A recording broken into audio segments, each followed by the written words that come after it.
We will open the morning workshop of the Klickitat County Board of Commissioners. Commissioner Christopher and Commissioner Zoller are present. Commissioner Anderson is away.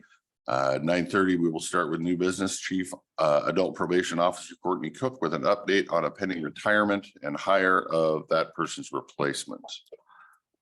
Yep, please come forward. Make sure those lights are green. And They are. Good morning. good morning. So we have selected our new hire, but with that came some information that the gentleman had pre-planned a family leave absence.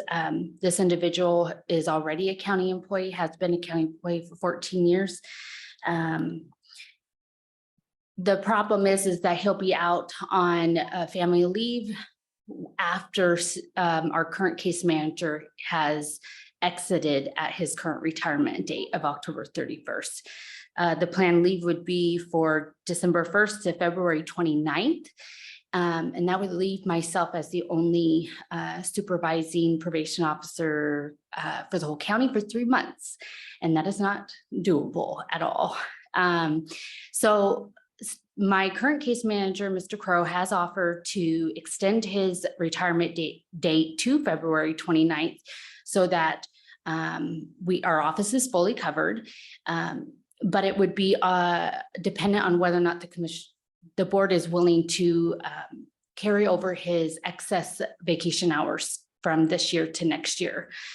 He had been planning on that payout, and it would be about 187 hours extra for carryover on top of the 160 that the county policy allows. So that is my request today is if the board is willing to carry over that 187 hours to next year so that we can have a fully staffed during those months while the new hire is out on leave. Okay. To me, I would say that's not something that I would normally want to do, but whether I have to pay out a retiree's vacation time in August or whether I have to pay it out in February, I still got to pay it out. And there's no way I want to make you be by yourself for 3 months. Thank you. I think that's a bad decision, but yeah, so that's kind of where I'm at. And I'm glad you found somebody and a good choice. Yeah. So yeah, accommodating it a little bit so you can move forward is fine by me. I think it's great. Okay, so I'm a thumbs up if you're a thumbs up and Yep. you have a thumbs up, and tell Steve thank you for not retiring when he was going to retire and sticking around and being part of the team, which he's always been. So It always has been, and I'm very grateful for it.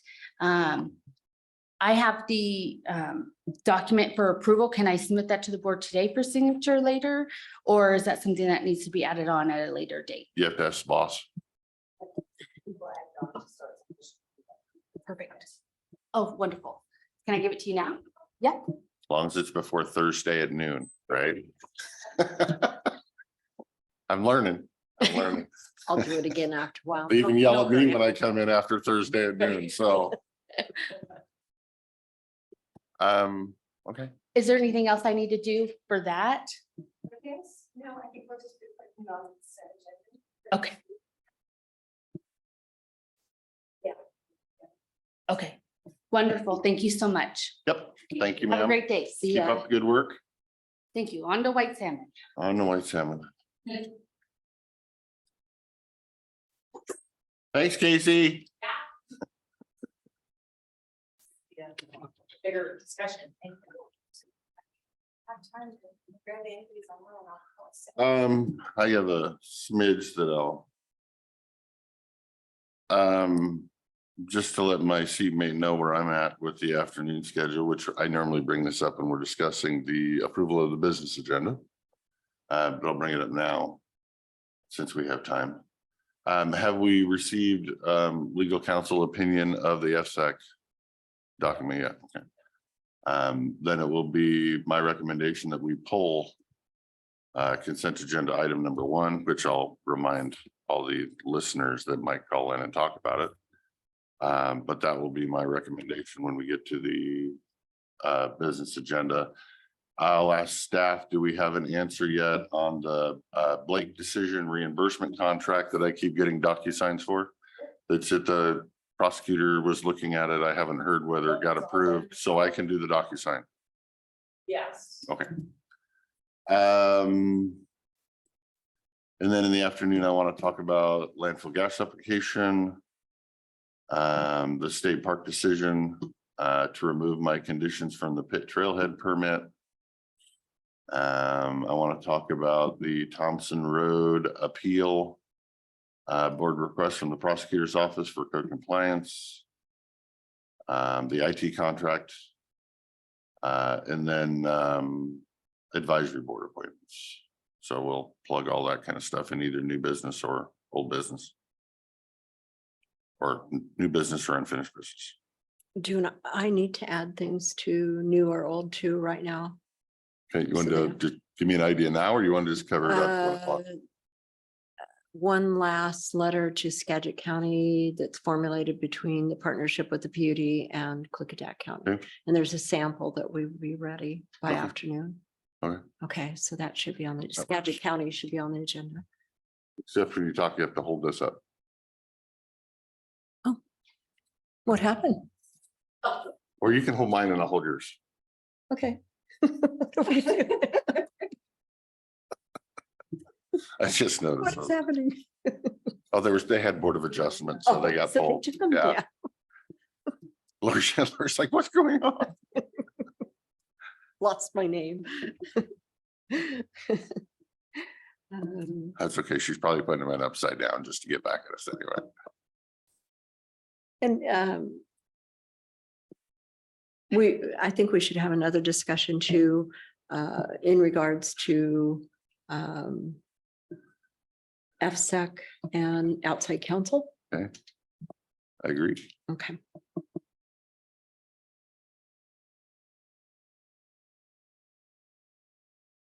So we will plug all those in there. Depending on what they are under new or unfinished, I don't know there's that many new. Couple.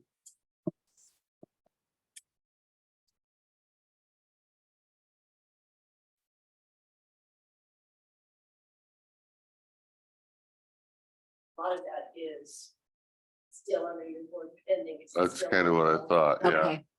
Other than the landfill gas application, That's new. yeah.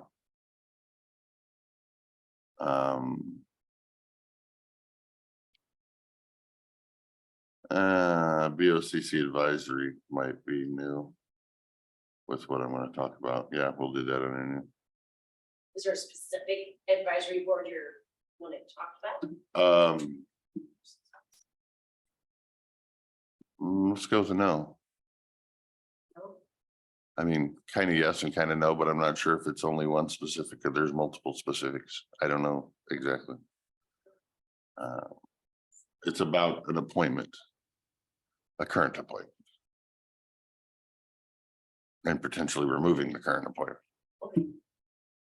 But I don't know if they're on more than one board or not, so. And I think we have an application on file now for BOA.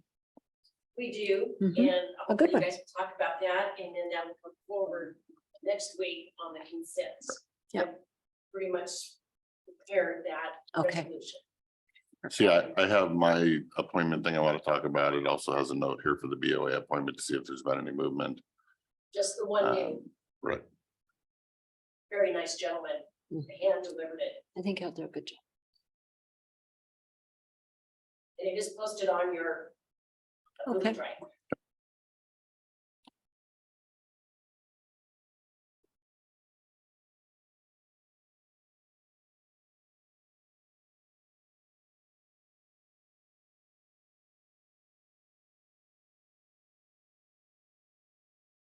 Thank you. Oh, this is perfect. I just want to go.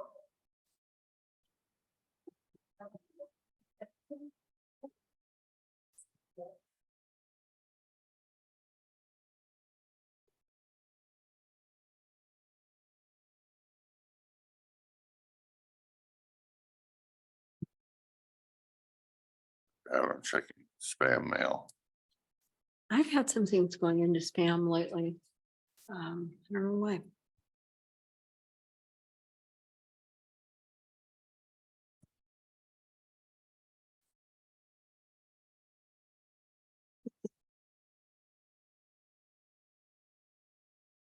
Well, that's the one thing that I bet you they didn't sell a lot of at the Derby was the beer. Just because it was so hot over there. And you'd get I talked to a couple people that were over there for like a beer or two, just to guzzle and then get out of there because they 20 degrees hotter over there. And just absolutely baking that I don't think it was a comfortable place to hang out. So I'm assuming their beer sales were really, really lacking with that one. But there was also some really good ideas from members of the community to make our fairgrounds better that I don't know is something that this board should be talking to Public Works about or with the Fair Board about or what have you. We had a couple of different situations of elderly people that dang near fell over climbing the stairs. That it would be nice, and one of the ideas presented by the community is make at least part of that first row handicap and family. Literally paint the handicap sign and family, so they have a little more handicap seating there, so they don't have to climb up the steps.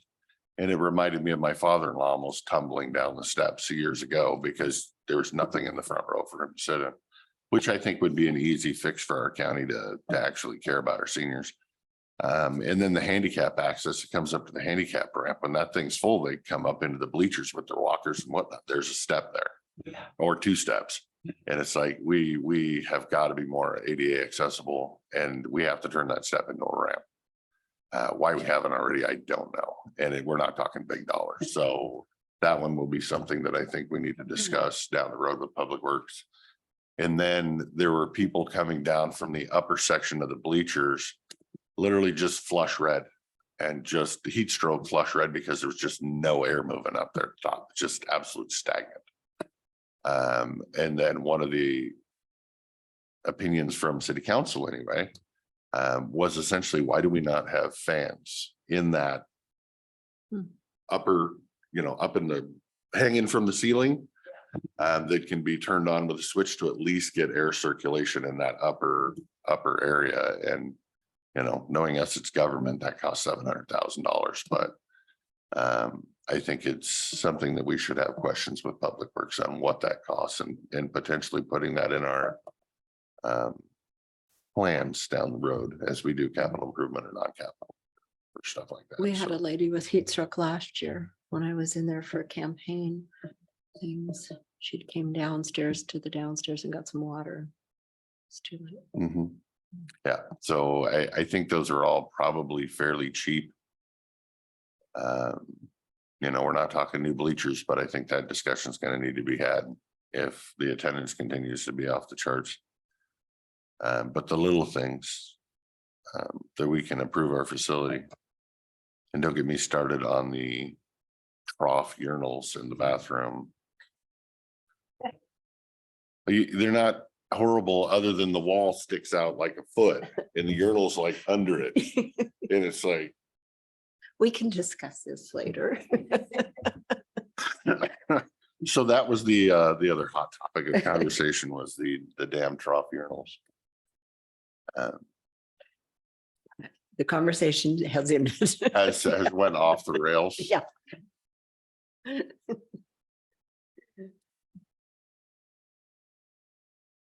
That, and I think they probably stole more money in bottled water Yeah. than, everybody was running back to get more waters. And it's like, I would swing down to go to the bathroom or get a water or whatever, and I'd go down to a bait and hand them $10, get 10 bottles of water.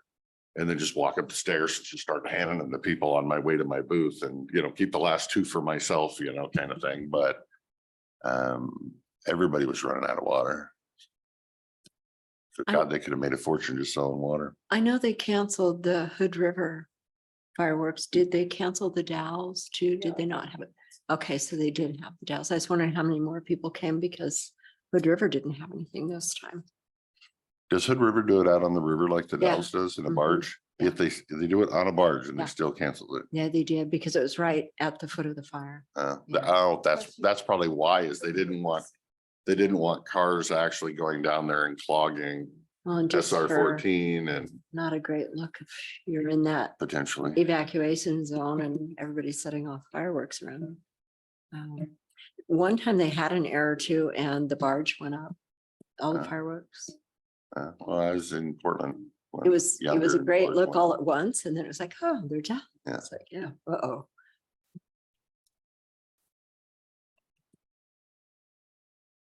We always save ours for New Year's. I was worried because I had never had conversations with my new renter about fireworks, never thought about it. So we're like leaving to go to the Demolition Derby fireworks show yesterday. I'm like, oh crap. I mean, I know they're from the country, they're from LeGrand, their parents live on a farm, they should be.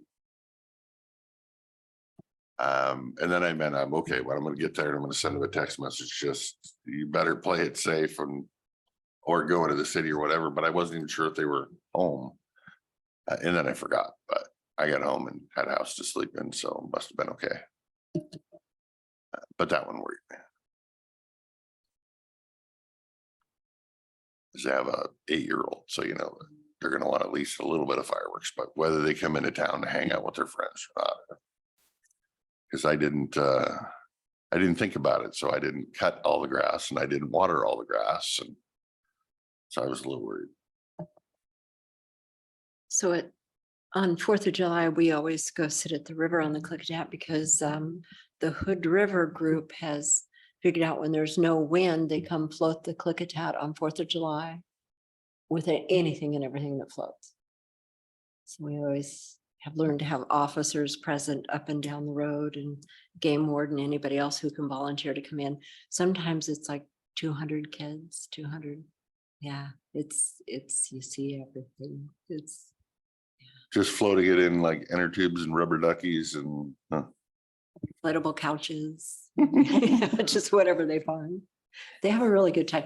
It was really well behaved this year. It's the first couple of years, they called it a flash mob. So it was just, there was nowhere left to park anywhere along the road or anywhere. It was just everybody dumped off into the river. You saw everything. And now it's kind of gotten a little more, some parents floating with kids and it's in, no. I picked up people walking with no shoes and gave them a ride back to help find their car because their inner tubes popped or, and they didn't know where they were. They were from San Francisco and they were with some friends and lost all their friends. And they didn't even know where their car was. So I asked enough questions to figure out, well, it must be at this parking lot. interesting. Yeah. Dang city slickers. Fun to be in your 20s. Yeah, oh, I've floated many a river in my day. Then I got old and prone to sunburn.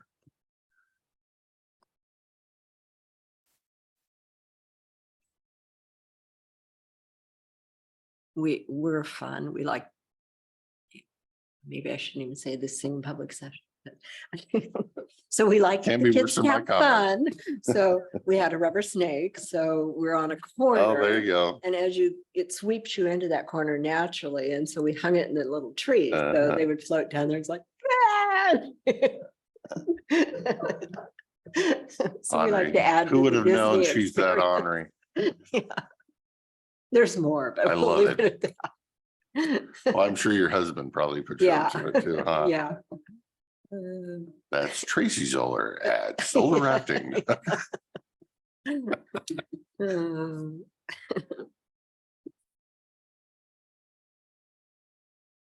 Yeah, my wife keeps talking about a drift boat potentially. We mhm, pull in a Holcomb's and there was a little 15-footer. okay. Just the right size. Yeah, I mean, it's older, a little more TLC needed, but she's like, we'd be fine in that. Like, that looks like work for me and fun for you. She could learn to row. No. I will have to mute my microphone. to speak now. I know better. She's rowed, but not, like a straightaway on the lake or something like that, but not, around corners and through Dodging white water, boulders. right? Yeah. Mhm. I mean, there were sections of river. The minefield on the Upper Wilson where you're launching your boat down a 100-foot slide. And that was fun. In dodging, card-sized boulders as you go through the minefield. That I didn't even take her on because if she knew what it looked like, she wouldn't want me to fish there anymore. So it's like, no, she always got the little scenic splash and giggle floats. Just cruise around this little corner and, nothing big and nothing technical. But I miss rowing. Yeah, drift boats are not forgiving. No. Mhm. No, and you better know how to row correctly before you get into those positions. Mhm. Or you get swept into those corners like you're talking about with the snake. And Yeah. there happens to be a log there and then your boat's flipped and. I miss drift boat. Calm and relaxing. Jet boats running all over the place. Have you guys seen a jet boat in the river? I mean, there was one a couple years ago causing a That's the stink. only one we've seen except for maybe 70s or something. I knew some people that tried it. Yeah. Because when that one came in, it surprised me when I went and looked at the regulations that it's actually legal. I mean, It may not be smart. The lower section where they but- came through it's wild and scenic. From 11 miles down, it's wild and scenic. And so that's non-motorized. But then, Really? because it falls under the US Forest Service stuff. So it's I non-motorized. could swear when I looked that section that they were in, that lower section was open. And Fish and Wildlife they'll refer you to US Forest Service regulations for that section, but they don't say anything about it. And it's really debatable because when you read it, it talks about non-navigable, and that's done by Corps of Engineers. And so it says if you're able to take commerce up, Right. and use it back and forth. So there's debate whether the Klickitat ever really did commerce. Of course, you can't get up Fisher Hill. You're not going to. You have to launch above that. Huh. Yeah.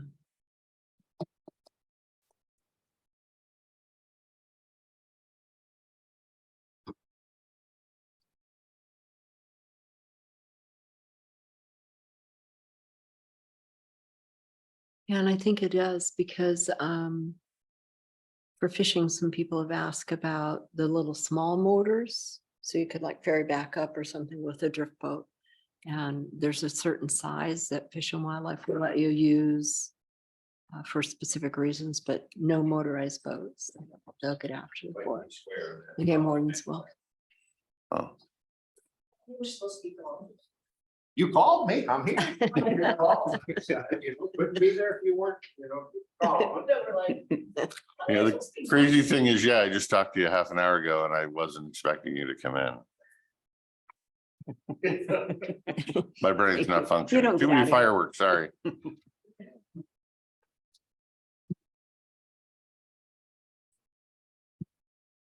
All right, we are a smidge early, but whenever you guys are ready, we will move on to the Public Works update from Public Works Director Jeff Hunter and County Engineer Sescarilla. Okay, we have a couple things on your consent agenda, a little slower week because a lot of our people are off this week. Execute contract bonds for the Rock Creek Old Highway 8 Bridge is number 3. Number 4 is the first administrative offers for right of way. This is for the East Road Cattle Pass Under project, which is part of that preliminary to the paver project that we're getting ready to do. We have one pay estimates, first and final to all seasons, the amount of approximately $16,000 for putting in HVAC into the basement of dispatch. And I'll turn it over to you. Not a whole lot changing from last week's update on construction design. So the highlights are Courtney Road, no paving operations are occurring this week. They will be back next week to to finish the paving. The contractor, though, is on site doing shoulder rock and preparing approaches for paving. See, slope flattening, guardrail contract and bond documents are back, so they'll be on the consent agenda next week for approval and execution. And still waiting for a few projects for WashDOT's approval, white plastic edge line, still waiting for that approval of the increase in funds, and curb warning signs and guideposts, still waiting for permission to go to add. Working through the contract documents for the data collection project with our consultant. It's a lengthy process with all the Fed requirements. And the East Road Cattle Pass, Jeff said, we do have the administrative offer summaries on the consent agenda this afternoon. Those are for permission to purchase a couple strips of right of way at the prices we have calculated. So we can get that cattle pass replaced. And that's about it. Okay. What is the, I'm gonna jump in, what is the cattle overpass? What does that consist of? I know the overlay on top, but what are you doing with the actual cattle overpass? So the existing one's like a stacked block arch that's been used as a cattle pass for years. We're replacing it with a steel structure. It's narrow, it's starting to fail, so we're putting in a bigger structure. You're just putting in like a steel box on there and then you'll Yeah. lay that. And since we're repaving that road, this is the Right. time to do it. Okay, on the maintenance side, shoulders and culverts on East Road and base repair on Market Street. They're basically digging up the road, putting in fabric, putting rock in, and then preparing for the pavement that comes later on. West End, we've started our BS Old Highway 8 this week. Upcoming facilities, not a lot has changed from last week. We have the birthday party this weekend. Annex 4, we're moving the furniture into the old garage area so we can get ready for painting and carpet. On Annex 4, everything else is pretty much the same. Some follow-up issues. We mowed at the airport last week. Evidently, I got a call from Jeff. They needed it because EDA is coming out to look. So this is not my preferred time to mow at the airport because of the fire danger, but we got it taken care of. We had a little bit of misunderstanding what a water truck is. So we ended up calling the fire district and they brought a water tender out because I did not want to start a giant fire out there. But we did get it mowed. So. Thank you so much. Okay. So I did that's- hear community concerns on why in the heck are we mowing right now? So I guess if that makes sense, if we have EDA coming out, Yeah, we have legislators. Yeah, they have legislators, so they wanted to kind of pretty it up. spruce it up. They're So, kind of showcasing. yeah, so we went ahead and got it all. I appreciate it. Thank you. Not a problem. We had a trailer left on Dooley Road. Somebody decided to deed us or give us a fifth wheel. We picked it up. It's sitting on a trailer now because we don't want, you leave one and then one breeds two. Yeah. And the next thing you know, we got a parking lot of them. So we picked it up. I'm working with the sheriff's department to either they can get the title for it. If not, we just scrap it, throw it in a dumpster and take it to the stinking landfill, put it in the back of a pickup. If not, if we can get the title, then it's much easier. We bring the whole thing in whole and just dump it in the hole. Either way, it's going to go away.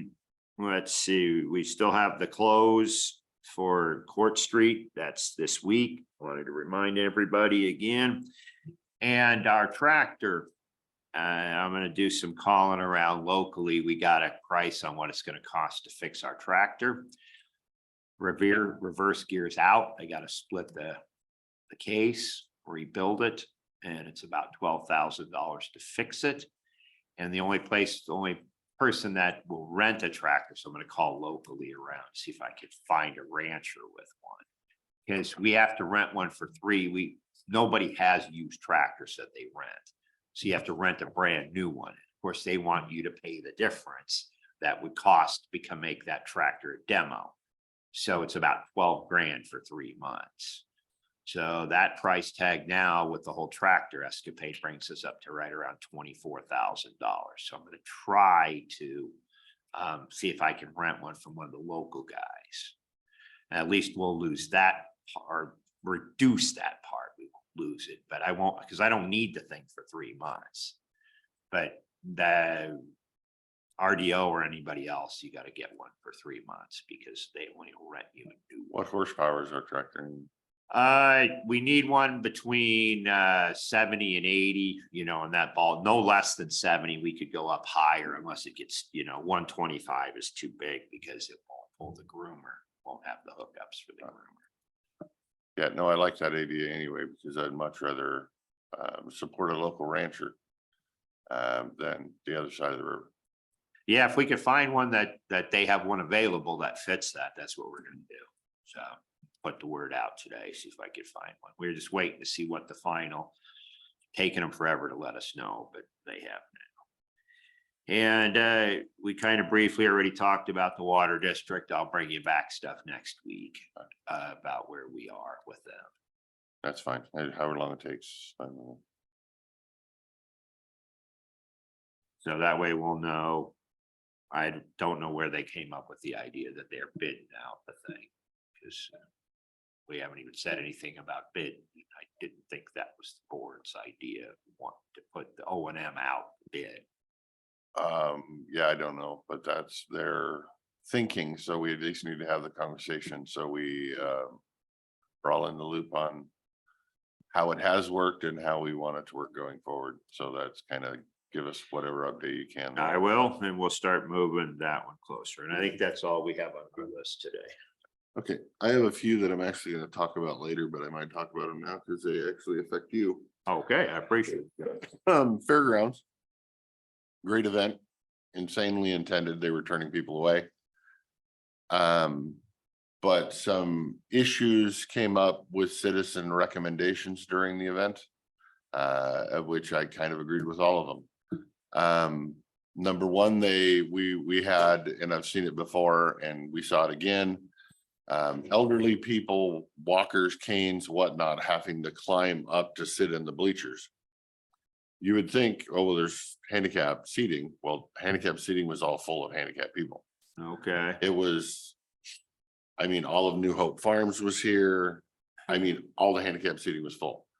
So people were coming up through the handicap and it's full. So then they would have to step up into the box seats to come up into the stands. And so it would be nice if that step up into the box seats was actually a ramp. okay. Just throwing out ideas. No. And then one of the other citizens said that it would be nice because not all handicapped people need to sit in the handicap section, Right, but they probably shouldn't be climbing 15 bleachers. yes. So they came up with the idea that maybe at least on the ends or part of that first row of bleachers can be marked handicap/family. So we can keep healthy people from sitting in the first row, or try to. And Yes. then, there were so many people that the bleachers literally were packed full. So then everybody was standing in the aisle. And somebody pointed out, why don't we have something painted on the wall right there that says no standing in aisle? Or putting your baby strollers or whatever, just throwing things Right. out there. No, it's. And then the other one that was a big issue is we had people coming down from the upper level of the bleachers, literally flush red heat stroke, which is no air movement up there at all, just total stagnation.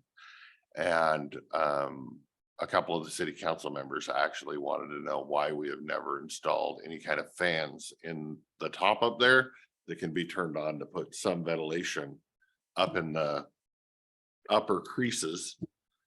So I would be curious for future discussion of the board, what something like some fans would cost to put in a capital project Mhm. list going forward. So those are the things that kind of hit me in the face while I was there. We had the discussion, the fans is new, but we have had the discussions about the box. We didn't call them, we called them challenged people, that they're not going to claim to be handicapped and they won't sit there. Right. But that's why we put the 2 ramps on both sides, Mhm. because we ran into that, people having to climb the stairs. So we added the 2 ramps on both sides, but we did talk about that. And, you know, we had a couple different options when we did that. One was to take away box seating, and nobody wanted to do that because they sell that, you know. And make it more, but then getting the people to actually sit there too, because it's, you know, you're Well, just. that's the kicker is nobody wants to sit in the handicap seating Right. because they're not handicapped. Exactly. But that's why I don't know if maybe making the first row of seating kind of, sure, it's handicapped, kind of, you know, at least on the ends, maybe not in the middle, or at least add some and try it and see if we can get, because what I was seeing was, I guess I'd say it's kind of like when we went to the fair years ago and we're going with father-in-law who should have a cane but won't. Right. And the only place to sit is 5 seats up there, and he's trying to climb. The guy can't walk on straight ground in climbing those steps with no handrail. So the thought was that if we can maybe guilt people into not sitting in the first row, other people wouldn't feel bad about sitting in the first row. Right. We kind of talked, we could kick some more ideas around. We'll look into it, maybe senior citizens or something that, because yeah, you're right. If you call it handicap, they won't sit there. Yeah. Because I'm not handicapped by Seniors and family, or seniors, you know, whatever. And if we can just, I don't know, I'd like to see if we could try something by the fair. And do a little test run, even if it's just in one little section or something. And see if we can eliminate, because that is an ongoing thing with the elderly trying to climb the bleachers to watch the event. So No, you are definitely correct. throwing it out No, there, no, let's try something. yes, we will definitely try something, see if we can get people to sit there. Yep. Um, And that's, oh, and then the other thing I had is, I don't know if you want to be part of the conversation later, or we can just have the conversation and then bring it up to you next week. I'm gonna have the conversation with my seatmates about applying for 250,000 of landfill gas fund this year to cover what we didn't get last year, to do our full 500 project scenario. So I will be requesting board approval to fill out an application for landfill gas fund. well, we need the money to do the project, so. And yes. So I don't know, I it's either- brought it up in case she had questions on how that works or whatever. She can ask you now, or if she wants, we can talk about it all again later. Well, we did something we need to do. I can quickly just give you a quick synopsis with something we need to do, and there's 2 options to pay for it. One, we got half the money. We can either pay the other half, ask again for landfill gas, or I come to you guys and ask for it out of landfill dollars. Because, you know, that I wouldn't, we've kicked that can down the road. You know, that was scheduled to be done right after the other one was done, I think in 18. So they're both the same age. And so that one has been, again, the other one, the new one is the one they're running off of, the rebuilt one. But if something was to happen with that one, the one that's sitting there when you took the tour is not, it could run, but who knows how long. And if we ended up with something where we were out for, it might take a while to get the parts. Sad thing is that stuff isn't getting any cheaper to fix. And that's roughly $500,000 project, and we got half the money from the landfill grant last year. And I was informed if we want a chance, we have to actually file an application. So I'd like to file an application. I'd like to file an application. We Okay. can't let that go down and not have that functioning. That could be a big DOE problem. Oh, it'll definitely be a big Yeah. deal. No, we'll do that. Okay. Along with that comes the landfill gas community agreements. Right. That's not been done. We also will need to do supplemental money in the budget. If we get it. No, even the stuff that's already been approved, it was not Oh. budgeted. It's still sitting there. Because with public works is advice, the recommendation.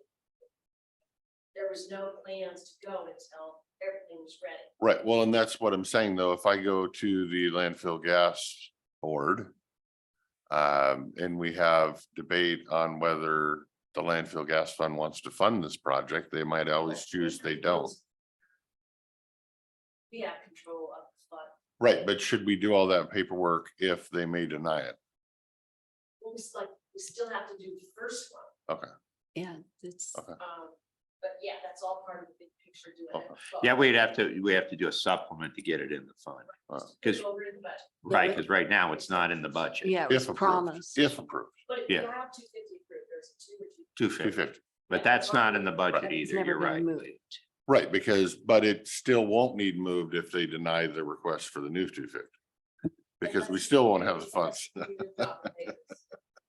Nope. No. So it's- that's what I'm saying, no sense worried about the supplemental part unless they actually approve the 250 and then we'll do that part. But yes, do the part, whatever we need so we can schedule that and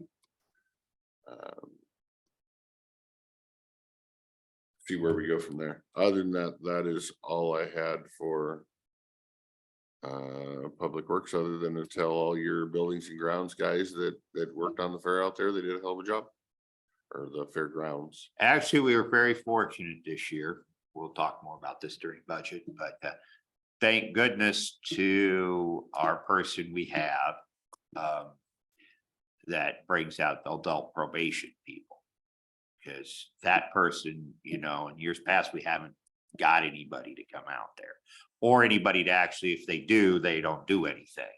We just break the equipment, so we get to go home for free. Because once the equipment is, we came in, that's our full day. We get it written off, but that doesn't happen anymore. The person that runs that group has done really well. And we reached out to the person and they said, sure, I'll come up there. We'll bring some people. They did a lot of it because we used to use inmates. We used to use summer help. And we don't get inmates. We don't have summer help. So luckily this year it worked out fine. There were enough people in the program. You know, sometimes those people aren't in the program and then you can't have them, but Well, hopefully that will continue in future, Yeah. sir. yes. Good. And that's all we have. Perfect, nothing? Yeah, nothing. for me. Okay, Good job. thank you. Yeah, thank you. Carry on, guys. gentlemen. How you doing? Yeah.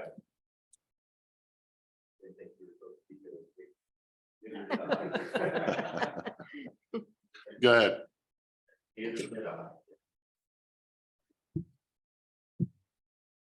Wonder if Jeff slept at all in the last like 3 days. 3 hours that I know of one time. Oh, in the last couple of days, maybe before that, probably One time. Probably got a cot in his office. Does he have a cot in his office? He does not, but he was in his office anyways. Yeah. He was over at White Sam. Uh, White Sam is me. Forget the word he used in one email. He said he'd slept 3 hours, but Yeah. he was snappy or crabby, but he said he was trying to answer emails. One of the two.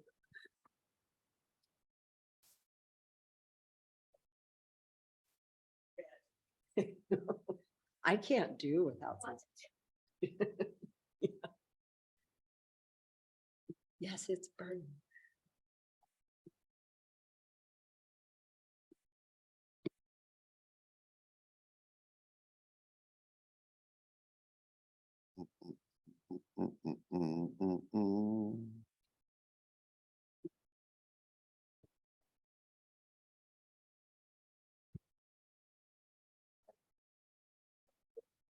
Just so you know.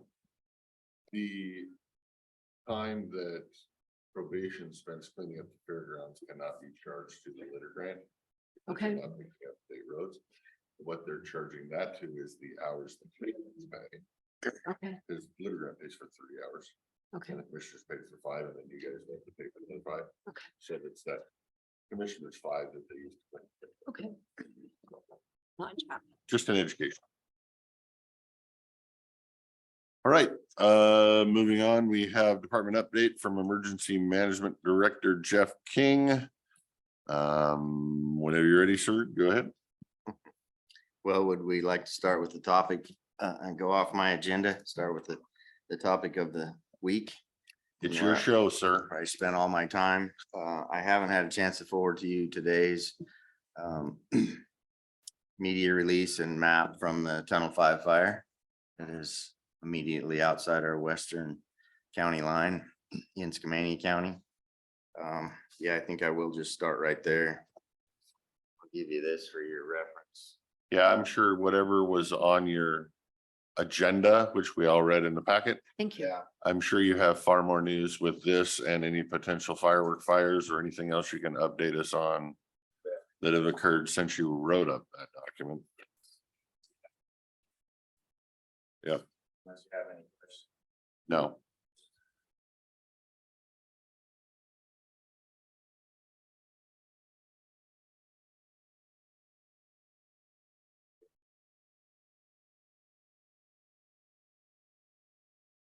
Good for you. Yes, and I brought Frank here with me today because we did activate the EOC for this event, potential impacts to our county. We activated our EOC at approximately 1,800 on Sunday, 2nd of July. And we deployed the UAS team at that same time. We went into continual flight operations at approximately 10 PM on Sunday night. As soon as the total flight restrictions for the incident for fire suppression aircraft expired, the FAA's no fly zone. Then we went into continual air ops to monitor the West County line along the White Salmon River from the Columbia River north into the zone where the smoke plume was dropping significant amount of ash and embers onto the east bank and up the bluff off of the White Salmon River and Highway 141 alternate. As you may or may not know, there are many more homes there than there used to be. So we flew up and down the river and all night long, even did some recon for the fire crews that were working overnight on some hot spots, potential spot fires outside of their known lines. Thankfully, we did not get any spot fires on our side of the river. But if we had, like I said, we had the UAV with the infrared cameras monitoring that for early detection. And we had roving patrols of fire apparatus all night long from 10 PM until 5:30 AM. So as a precaution, like I said, we wanted to know if a fire started on our side and be able to get to it immediately so that it wouldn't get out of control. I coordinated with City of White Salmon Fire Chief as the fire incident commander, the sheriff's office as the evacuation authority, and the City of White Salmon Police Chief and others to join in unified command to make that operation work. And it went very well. Everybody was very cooperative, including the citizens. The city, after we put out a level 1 evac at the sheriff's designation for everything from the county line on the western boundary along the Columbia River to just east of Bingen, where the last home stopped, that home density, just along the Dickey Farms area, and then went north into Snowden and back west where it intersected with Northwestern Lake Road and closed that box there. That level 1 evac notice was rescinded. Help me out, Frank. 2,000 hours on the 3rd. That's correct. Yeah, losing track of time. I worked over 24 hours straight during this period of Sunday through Monday. So the days all blurred together. I attended the incident command briefings as well throughout the weekend, as well as this morning. They had a cooperators meeting, the first one. They've got a type 2 regional incident command team on it right now. And I believe this team will stay with it until the fire is deemed to be contained. This time it's roughly 550 acres and only 5% contained. They're having yesterday's east winds started burning back to the west, that area along the bluff, and it's terrible terrain. yeah, I wouldn't want to be a firefighter on the ground. Did the east winds? As that fire burned up with the west winds, did the east winds blow it over green trees or did it blow it back over the black? So the west line advanced west because it's all new Right. territory. But then there was lots of unburnt area. On the map, you can see the outline, the perimeter is, they show it as a whole, but there's a lot of unburned fuel inside there. There's islands of fuel all over. So as it burned back over itself, there was plenty of unburned fuel to just keep going. Yeah, yeah, and if you search online, you can see photos, have firsthand accounts from friends and relatives that watched it burn yesterday. And it was, yeah, burning back to the west, so it's good for us, both for smoke and a threat of embers starting on our side of the county line, but also that it just was flaring up all the time.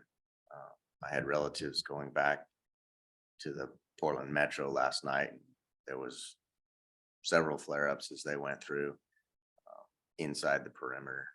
So, and that all is threatening additional homes. I haven't heard a accurate count of how many structures they lost total. But I know personally of at least 6 homes that were lost, family and friends. So, yeah, it's a big event for Skamania County and for the Gorge, and we did everything we could and still are. So any questions? I think I've gotten, I've forwarded on many emails and texts over the weekend in the process of this last 3 or 4 days. I haven't forwarded on the latest briefing from this morning, which I just gave you. I will do that when I get back to the office. There is a community meeting. I know lots of people are listening tonight. The incident management team is having a community meeting. They're hosting it on Facebook as a virtual meeting at 5 p.m. You can go to their Facebook page at SWWA Fire Info and log into that at 5 p.m. tonight. Then what came out of the briefing this morning for the cooperators was not much more than I've already explained. Frank, do you have anything to add on it? Other than, I Outside. think they mentioned that the winds are potentially going to go from the west starting tomorrow. So, I mean, that's all, I think it shift a little bit more. So when I got the call on the 2nd, got to the EOC, got a hold of my sent out a message out to our volunteers, need help to man the EOC. And then we sent out an emergency notification message. Again, Jeff's, the box that we did, that went out to approximately just over 2,100 people. Well, messages were sent out. That's a combination of text messages, voicemail, emails for people that have signed up for the emergency notification system. So it was just over 2,100 messages went out. Some of those are multiple because, like I'm signed up to Right. get all 3 of those. So I can't say it's 2,100 homes. I'm just, 2,100 messages went out. We also updated our webpage, the emergency management webpage with the level 1 with the map on there. And then our Facebook page as well, submitted a media release out. You all should have got a copy of that when we sent that out. And then, so we had 6 volunteers show up. 5 of those were out there at White Salmon with our UAS, our aircraft, and 1 was with me, and the phones didn't quit ringing. But the community was happy that they were surprised they were talking to a real person and not just a recording. That ended at about 11 p.m. As things kind of calmed down, we didn't think, I was on the hook to come back if I needed to, but try to get a bit of a rest so we could overlap each other if that was the need in the morning. Because we did have a voicemail set up at that time for people to call in to get an update. And as soon as we got the update, same thing, made sure I got to the webpage, got to Facebook. I'm grateful for the other first responder agencies in the county sharing that information to help get that information out. Because not everybody goes to the emergency management Facebook page, but they may go to their local fire district's page, and they were all sharing that. So it was just a group effort that way. And right now, State Road 14 is still closed from the Hood River Bridge to the Bridge of the Gods. And they're looking at that, but there's no, Actually, that's moved, that's from Cook Underwood Road to the county line. So just west of the White Salmon River on 14 is where that new closure is. They've shortened things way up. Yeah, the hard closure is Cook Underwood Road on the west end and Cook Underwood Road again, then on the east end. I guess I mentioned that, that's the detour. Hood River, Bridge of the Gods. Yes, that's the detour. So, if you'll need to get around that area, that's what they need to do, so. Yeah, and the best view is from the Oregon side anyway. So Yeah. don't try to get to Highway 14. So at this time, like our webpage says, we have no current or pending evacuation notices for the county. And that's how we have it posted on our pages right now. So we're not looking at anything at the moment. And I can't say enough for my volunteers. They just came in, stepped in and just did an amazing job. We had our remodel at the EOC. So we had a little bit of there, so everybody worked well and we got that taken care of and we didn't skip a beat. We weren't delayed in anything.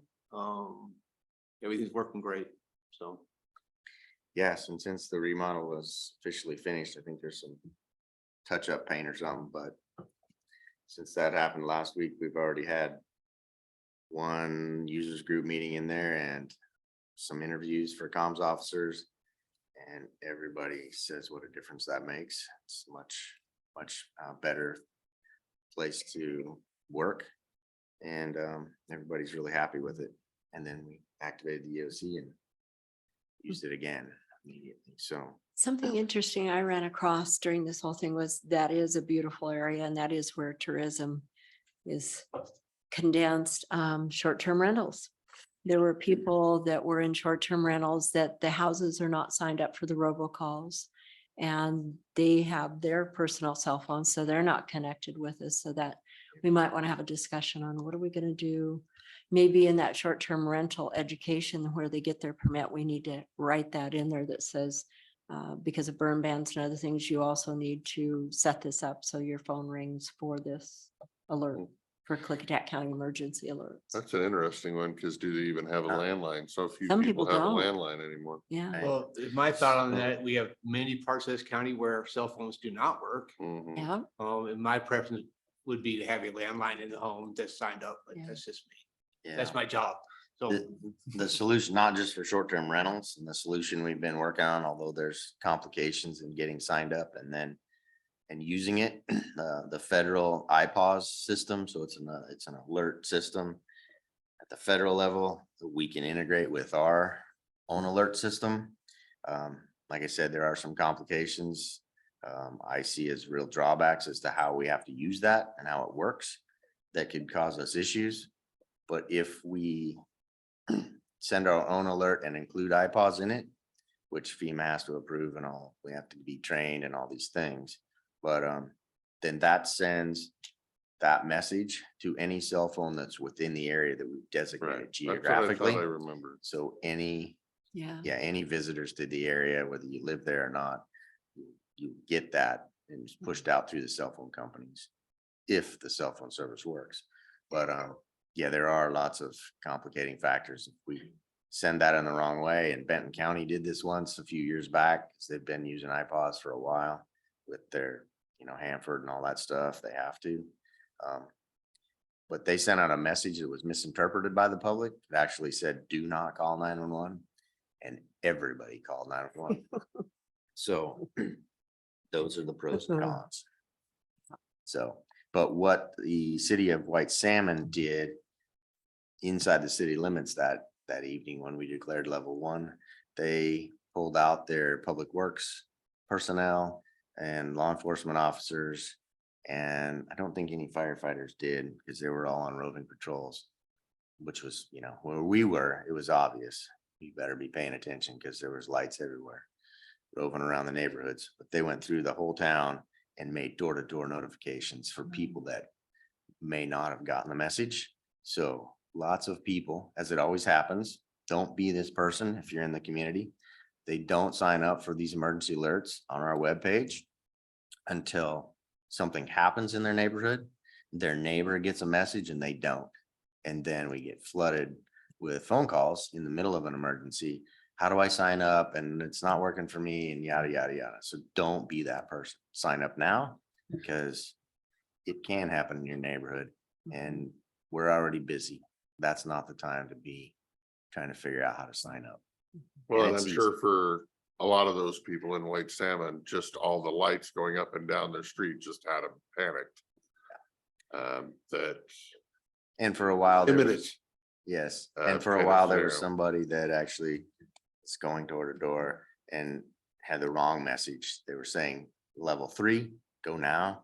When it was a Oh, level wow. 1, they had it turned upside down. So we very Oops. quickly had to pull that back, figure out what was going wrong and pull that in, yeah.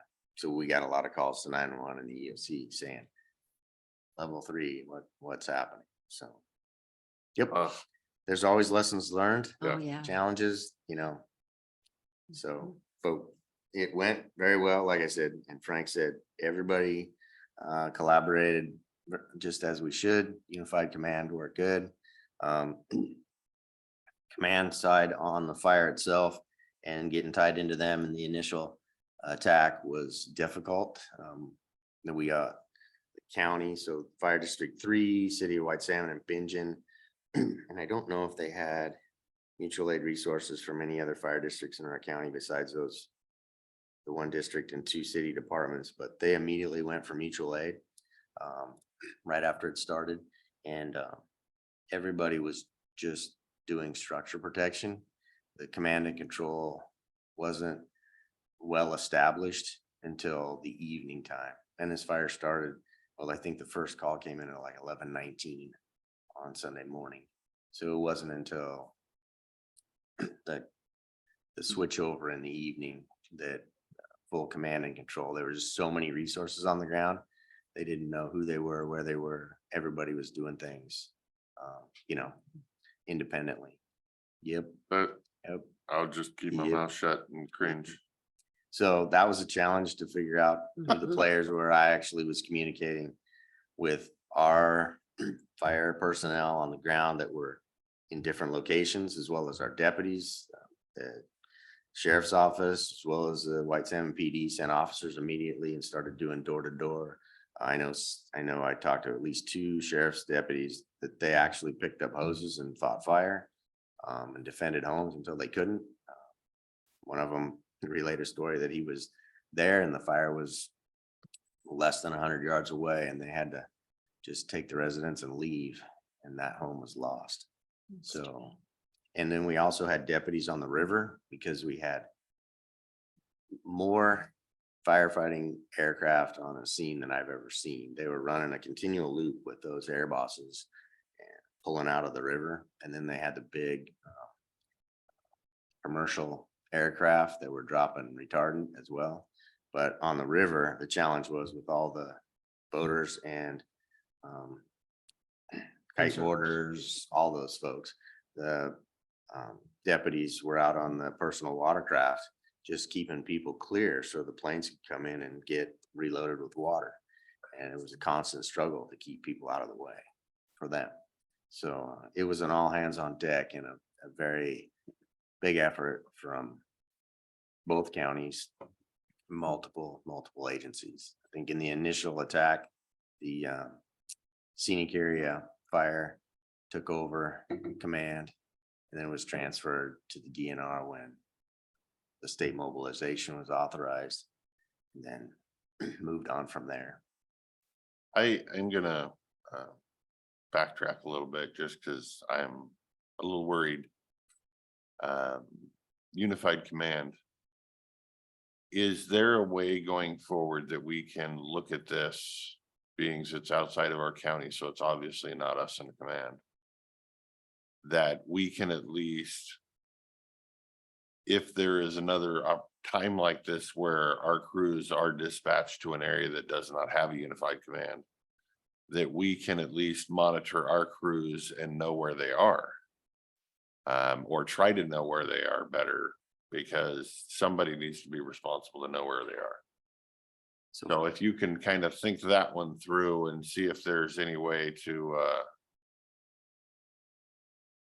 Cooperative agreement or. So that, Kind of figure that one out. so that's what happened organically and spontaneously because Mhm. we do look out for each other. And Southwest Fire, as we call it, so Fire District 3, City of White Salmon and Bingen Fire Departments have mutual aid agreements with Underwood Fire, Skamania 5. And so they go there on a semi-regular basis for mutual aid. It's been years since anything of this magnitude. But what our firefighters did immediately was request the use of West Ops in our system instead of fully integrating with them because they couldn't get anybody to talk to them and, you know, be in command and take that structure because it was so fluid. You know, in the initial attack, everybody's just putting wet stuff on the red stuff. But they did use West Ops, clear into the night ops to do that. And so Fire District 3 Chief West Long was there and he took over the role that you're talking about, keeping track of our county resources at some level to make sure everybody was being coordinated and Not lost out there in the woods somewhere. yeah, so accountability was provided Good. for. I'm happy to hear that. Yep. And then for the night operations, he actually was designated as the operations section chief for that evening, and then went into the next day under the type 3 incident command system or a team that he's actually a part of. And they took over the fire officially that morning. And he was the op section chief for the 6 a.m. briefing that I attended, Carson. And thank you for your updates. That worked. Yes. And one last thing is, we were in contact with Red Cross, at like 10 o'clock the night prior, just letting them know here's what we got going on. Where can we have stuff? So I was contacting with that representative throughout the night and in the morning. Just in case there was a need, because they have a volunteer issue as well, even opening shelters, because their people were over in Skamania County already. So we were working that issue. And they as were well. great. They even reached out to us. Mhm. Yeah, Yeah. I appreciate that. So, Yeah, to get ahead of it's everything always, is, yeah, best practice. If we have any indication that we might go to a level 3 or even 2, just give their call center a heads up and so they can start thinking the problem. When I talked to them later, and I think I also got this from Skamania AOC staff, was that their shelter for Red Cross was set up in Stevenson. And they had 3 people there for the first night and 2 of them were from the White Salmon area. The volunteers, talking about the volunteers manning it. So, No, the people that went there. Oh. There was only 3 people that went to stay in the shelter and 2 of them were from White Salmon. So that was kind of interesting. I went once and there was nobody sleeping on cots. We were all sleeping in the parking lot. Yeah. And I may have told you that story before, but when I was evacuated from the Eagle Creek fire. Yeah. so Yeah, we're I have fortunate. a, We have a trailer at the EOC that belongs to Red Cross. So we have the cots, we have the blankets, we have all that with us. Mhm. And we could take that, so we can make sure that doesn't happen. So. Well, there was more, we chose to not Oh, stay in the okay, shelter okay. because we had to sign documents with the Red Cross that we were victims and in dire need and people, it's kind of like we were talking earlier, handicapped people don't want to sit in the handicap section. People that get evicted for fire or whatever do not want to sign up that they are a victim of something in order to get a granola bar. You know, hand me a granola bar, a bottle of water, and I'll say thank you. So yeah, there was a bunch of pride in the parking lot. And historically, whether it's that circumstance or just the independent nature and community that we have here in Klickitat County, the Red Cross shelters become more of an information center than anything. So they can get all kinds of information on the fire and the evac levels and everything. But folks in our county are independent enough and have enough of a support network of their own that typically we only get 2 or 3 people spending the night. Otherwise, they've Yeah. got somewhere else they can stay with family, friends, whatever that might be. People are independent, yeah. No, they- Or they just pull their RVs. My and- first night I slept in my boat and I woke up under half an inch of ash and my throat hurt so bad from breathing ash all night. Yep. And I realized, yeah, I probably should go somewhere a little farther away. Yeah. And upwind, yes. Yeah, I'm still hoarse from Uh-huh. my time. And like Frank said, I've got to just say 100%. And I'm sorry, Yep. that I've been working for years to get the DEM volunteers, and that whole program up to where it is. And those people stepped up without fail and spent their evening. And I don't know, how many did you say was on scene with me? Because We had 5 of mine, yeah. we Still. rotated pilots all night long, took my turn. And people slept in their vehicles and then flew the UAV.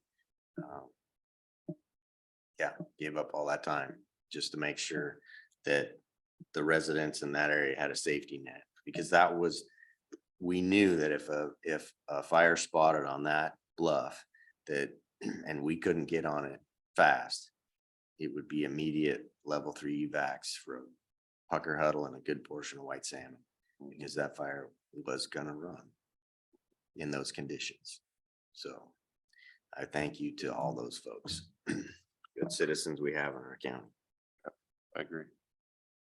Anything else about that fire? I don't have anything about that fire unless somebody else has questions about that fire. The general wildfire report in my update, at the time when I wrote it and submitted it on Thursday morning, there are a handful of fires, none of them over 5 acres, most of them under an acre. So, yeah, that's over. Fire season is here in earnest. And I don't have a list for you, but there were several, and even one more. While the Tunnel 5 fire was going on and I was headed that direction on Sunday, Rural 7 got paged out to a fire down at the old aluminum plant. And they don't think they're related, but I've been contacted by this DNR fire investigator trying to figure out if there was a connection, either an arsonist or a train. But after talking to Rural 7 Fire Chief and passing his information on to the DNR arson investigator, it doesn't sound like it would have been a train. And that's way too far apart for 2 train starts. Usually you would get a whole bunch within a 10-mile stretch. So, but that is all being looked into. And How many, do you know or have any idea on how many potential, even little, 5-foot yard fires or whatnot we know about from fireworks incidents this year, and any general locations on where those happen? I haven't had time this morning with the cooperative No, meeting. I Yeah. So all don't take that, time on it until you Yeah. have time on it. all that data is in our system from last night. I monitored the radio until about midnight last night, and we didn't have any significant fire starts. The fire departments, most city fire departments, as well as fire districts that have any activity like that. So citizens doing fireworks in their areas, they'll go make it a family night, have a barbecue, stay there, and have either roving patrols or people stationed at their fire hall, just waiting so that their response time is minimal. I know that Wishram had a couple of those. I heard that page go out. There's always several in the city limits and around Rural 7, around Goldendale. And I didn't hear of any fire starts in the White Salmon area. It got paged out, but they banned fireworks. So law enforcement was going crazy. Both the city and the county had extra people on, and they got many, many calls for fireworks being set off illegally So the county was actively involved in, outside the city limits. People, they were setting off fireworks in the high school and middle school parking lots, which is private property, not allowed, all that good stuff. So, which is our worry about doing a fireworks ban, is you're gonna drive people yep, somewhere. somewhere unsafe. And then I heard they shut down Pigeon Point to fireworks too. So that was my worry, is how much White Salmon binge fireworks are gonna press out into the county out there and then potentially start issues because they banned it in their city. So. Yep. Yeah, the good people are gonna, abide by the rules and then we're left with what we got. That's all I'll say about that. Those people aren't gonna follow the rules, so they're not gonna be safe anyway. No matter where they do it. It's my opinion, unfortunately. So. It's all about that. Frank, anything else to add? No, it's just, I've been going out to the community council meetings and churches and signing people up for the ENS system for the last month. And if anybody's listening and needs me to come out there for the community groups, I bring the computers, I get them signed up. And it's the best way we can get the information out. So there are some people that don't feel comfortable doing it on their own. And I just go out there and take care of it. So I'm there for them. Interesting. Good thinking on that one. The only other thing I can add to that is potentially seniors. Well, most of them are. Yeah, Yeah. I was gonna say, I don't know if you can function with senior services or something, or I don't know how you can even reach that. Go to one of without their going to it. lunches here and in White Salmon. Yeah, but there's only 4 or 5 of them there, I There's 4 or guess. 5 more that I got that I didn't have. That's true. I guess if you go to their community meals events, Right. There's quite a few. because they're the ones that need it more than the younger generation that are more internet savvy. So that's good thinking there. And that brings up another point throughout this whole process, Sunday evening, Sunday night, Monday, throughout the day. I was also in contact and dispatch was in contact, EOC with Skyline, KVH. I was in contact with, Norma. Yeah, because Sharon was on vacation, so Norma with Mount Adams Transportation Senior Services. We talked about the assisted living facilities, group homes and such that were in the White Salmon area. If we did go to a level 2 evac, not even a level 3, because at that point for those folks, it's too late. What the plan was to get Mount Adams Transportation involved with moving those folks, both from those homes, Bethel Shalom, where most of them don't have their own vehicles, that sort of thing. Just deploy our transportation resources there, get on a bus, and we're taking you somewhere. And then also getting folks from Skyline to KVH if the need arose to evacuate Skyline Hospital. So all those things happen, I'll say in the background for everybody else, but at the forefront for us. Those are the kind of things that we do and make more specific contacts and plans for as we see the potential. So that's all considerations that were made and conversations that were had throughout that process. That's Because good. those folks, if you don't have something in place, then last minute phone calls overwhelm you. Also on the UAS team deployments, had a major search, missing female in the Klickitat River, continued search missions. That started on June 3rd, and we did 2 more flights. Sorry, I've got radio alarms going off now. And I don't silence them because I need to know if anything's failed.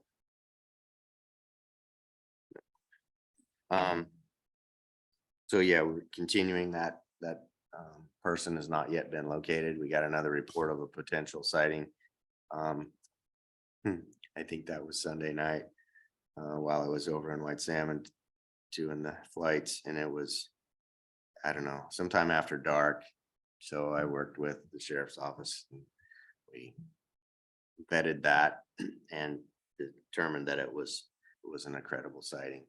So we're still looking for that lady.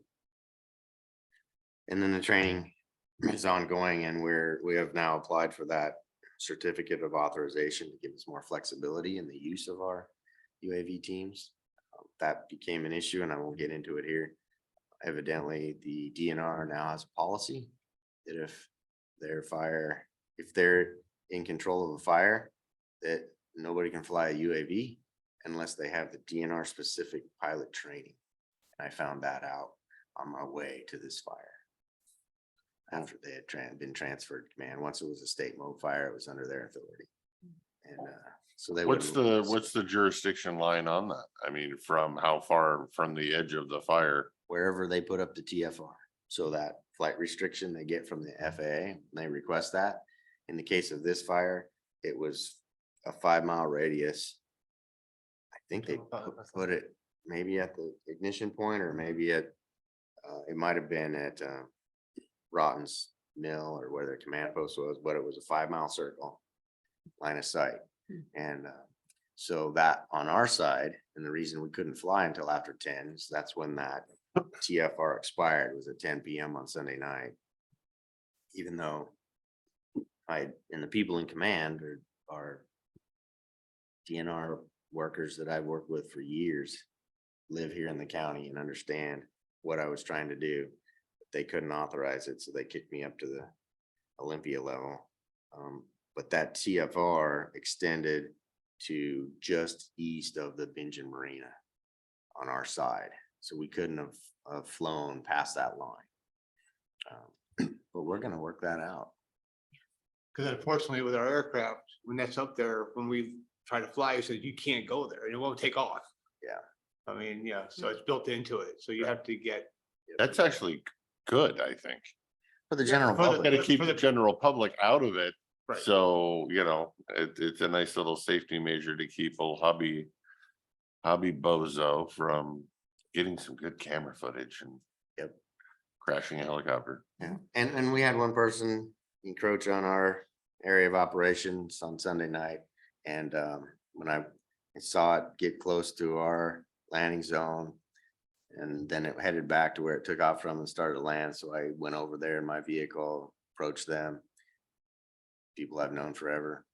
And a little guy was out there with his Mavic Pro, and his mom was in the back of the truck watching, and is like, he's training so he can go to work for you when he turns 16. He wants to be on our team. Okay. So I pointed him to the training we're having this Saturday for the UAV team, but he was like, nope, not gonna get in the way, just wanted to try it out. So they are out there, they can be an issue, but we didn't have any of those issues. Yeah, on our operations. We had a couple flying around the fireworks show last night. We were trying to decide if the mortars were gonna take them out or not. It was interesting. Well, in that case, they were breaking the rules because they were inside the flight pattern for the Goldendale Airport. There was off 2 of limits, them too. flying all over those fireworks. Well, that and night. they were over people. That's the bigger. Yeah. But anyway, Know that they were, well, yeah, they probably would have been over the people out in the corrals and yeah. All the things that we're working on and trying to get better at, making sure we have the capabilities to protect our citizens. Yeah. Okay, so I'll move on to the rest. I don't, because I've gone long already. Is there anything in my update that you had questions on, my regular update? what are you doing? Back to mute. Get the gavel out, won't he? He's trying to shut Ooh, I up. can get the gavel. You tell Jeff he's gonna have an hour. No, you do. You do. I know. I'm just razzing him because he needs a laugh.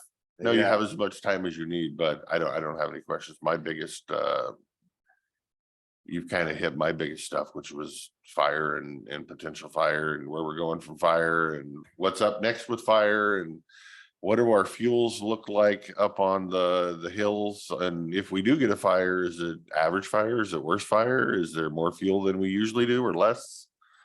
Because we are that season, and so Yes. And that's kind of where my head's at. so Winds will be picking up. yeah, I think the potential for significant wildfires in our county this year is above normal. Above average. Yes, the fuel loads are there. They've all gone to the point of drying out to ignition, the fine fuels.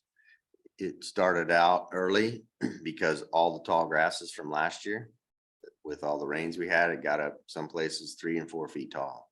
And then that laid over in the winter, snows and winds and all that. And so it dried out really fast, all that dead grass. And then the green grass coming up through it wouldn't burn, but last year's grass would burn over the top.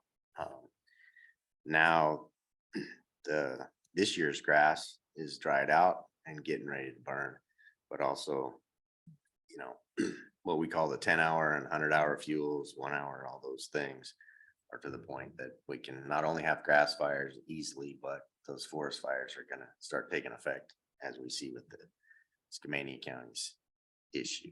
And it is actually a bigger issue on the west side of the Cascades. There were several forest fires on the west side of Washington that I just paid peripheral attention to, because that will affect us in the regard that if there are that many fires across the state, especially that have state mobilization, at any one point, if we get a fire started here, there'll be less resources for us to draw from immediately. And as more state mob fires are active at one time, our ability to get mutual aid resources on a state mob will diminish greatly. How does that work for how many planes we have down at Dallasport and how many? I mean, do we always have that kind of set ideal basic number of planes or, So I believe, and you say ours, right? They're well, in not our ours, county, but yeah. those aircraft, as Side far of as I car. know, that ODF, Oregon Department of Forestry, contracted for 2 that are down there. And last I heard from the DNR, they hadn't contracted any. They have a helicopter down there that's either a DNL helicopter, because now their base of operations in our county is Cool. at the old Dallas School. And that's where their dozers and all that kind of stuff are now, instead of Houston. And some of the stuff from here, their shop in Goldendale. But so those aircraft are there, they're available for any use, but they're on contract to certain entities. But that doesn't mean if something comes up, they'll go on it. But if that contracted entity then has the need, they're diverted, that's their priority. But we had, I don't know, we had at least, I think there was at least 5 of those air bosses on that fire Sunday afternoon. And because it was a constant circle of aircraft hitting the river and up on the bluff and back down. It was Well, that's just- why I was curious, And because I so- heard there was a lot of them just rotating through and I'm trying to figure out where the heck they all came from. some And there of must not be any decent fires going on in the area that have been out to some of those. on Sunday, there weren't any state mode fires that they needed those aircraft for when this fire kicked off. And so I believe that, I know some of them actually came out of Wenatchee, Swick, where DNR's Right. center is there. So that's where we got additionals, more than what we had here at Dallasport. Huh. But yeah, I am and have been bracing myself and my staff for an active fire season. The good thing was that this year, unlike some other years past, when I've asked the state to approach FEMA about a federally declared fire, and we were turned down, this fire got an FMAG approval relatively quickly. So that's encouraging, because what that does is that opens up the federal funding, not only for future grants for mitigation, which is our responsibility in DEM, but also for the agencies fighting the fire on the ground to get reimbursement. So our local fire districts can get reimbursement for the resources they put into it, any equipment that's damaged, so on and so forth, if they choose to make a claim on that FMAG declaration. So, because at one point there was questions and I got asked by Skamania's EOC manager, how he could get through to the state better because nobody was calling back.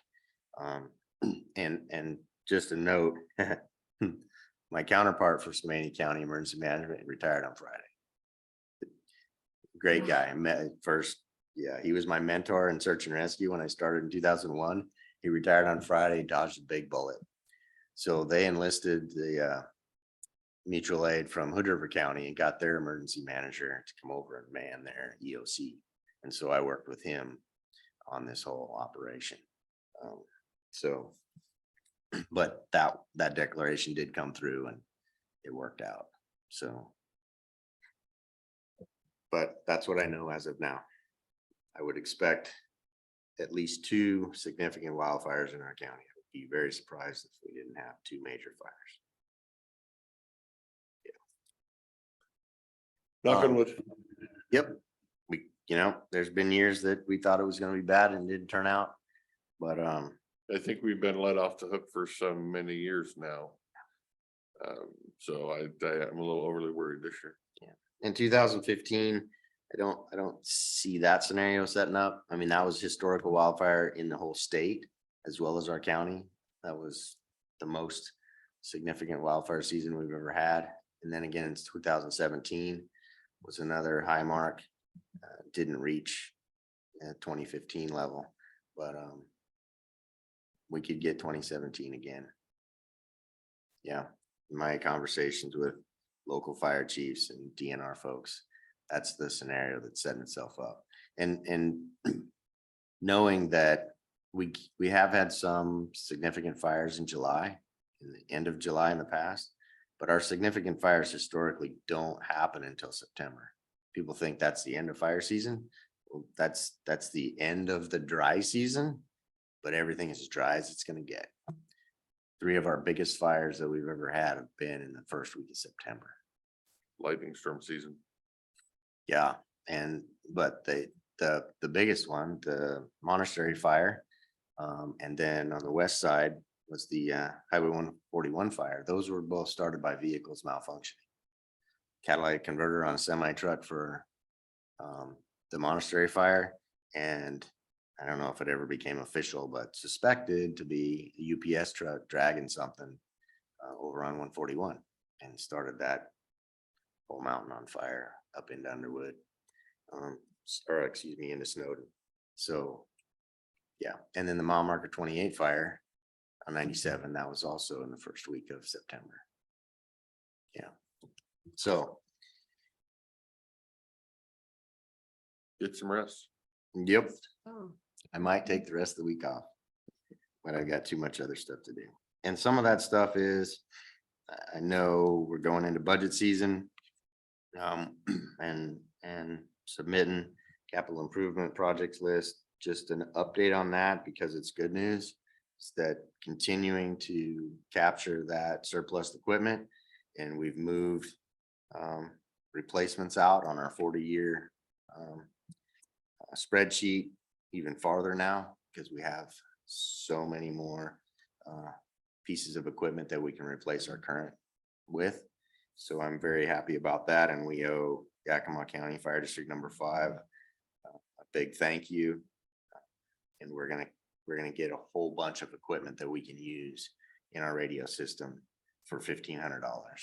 So yeah, it's in my discretionary budget capabilities, I'll say. I'll take that out of our regular maintenance and repairs in the 135. So let's see what else. We're still working with Public Works for the security fence thing. Think I'll wait until Jeff Hunter's in the room to explain what he told me last week, but he gave me an estimate to repair and upgrade that fence. And it was orders of magnitude more than I expected. So I'll just leave you with that. Still working with him Yay. on that.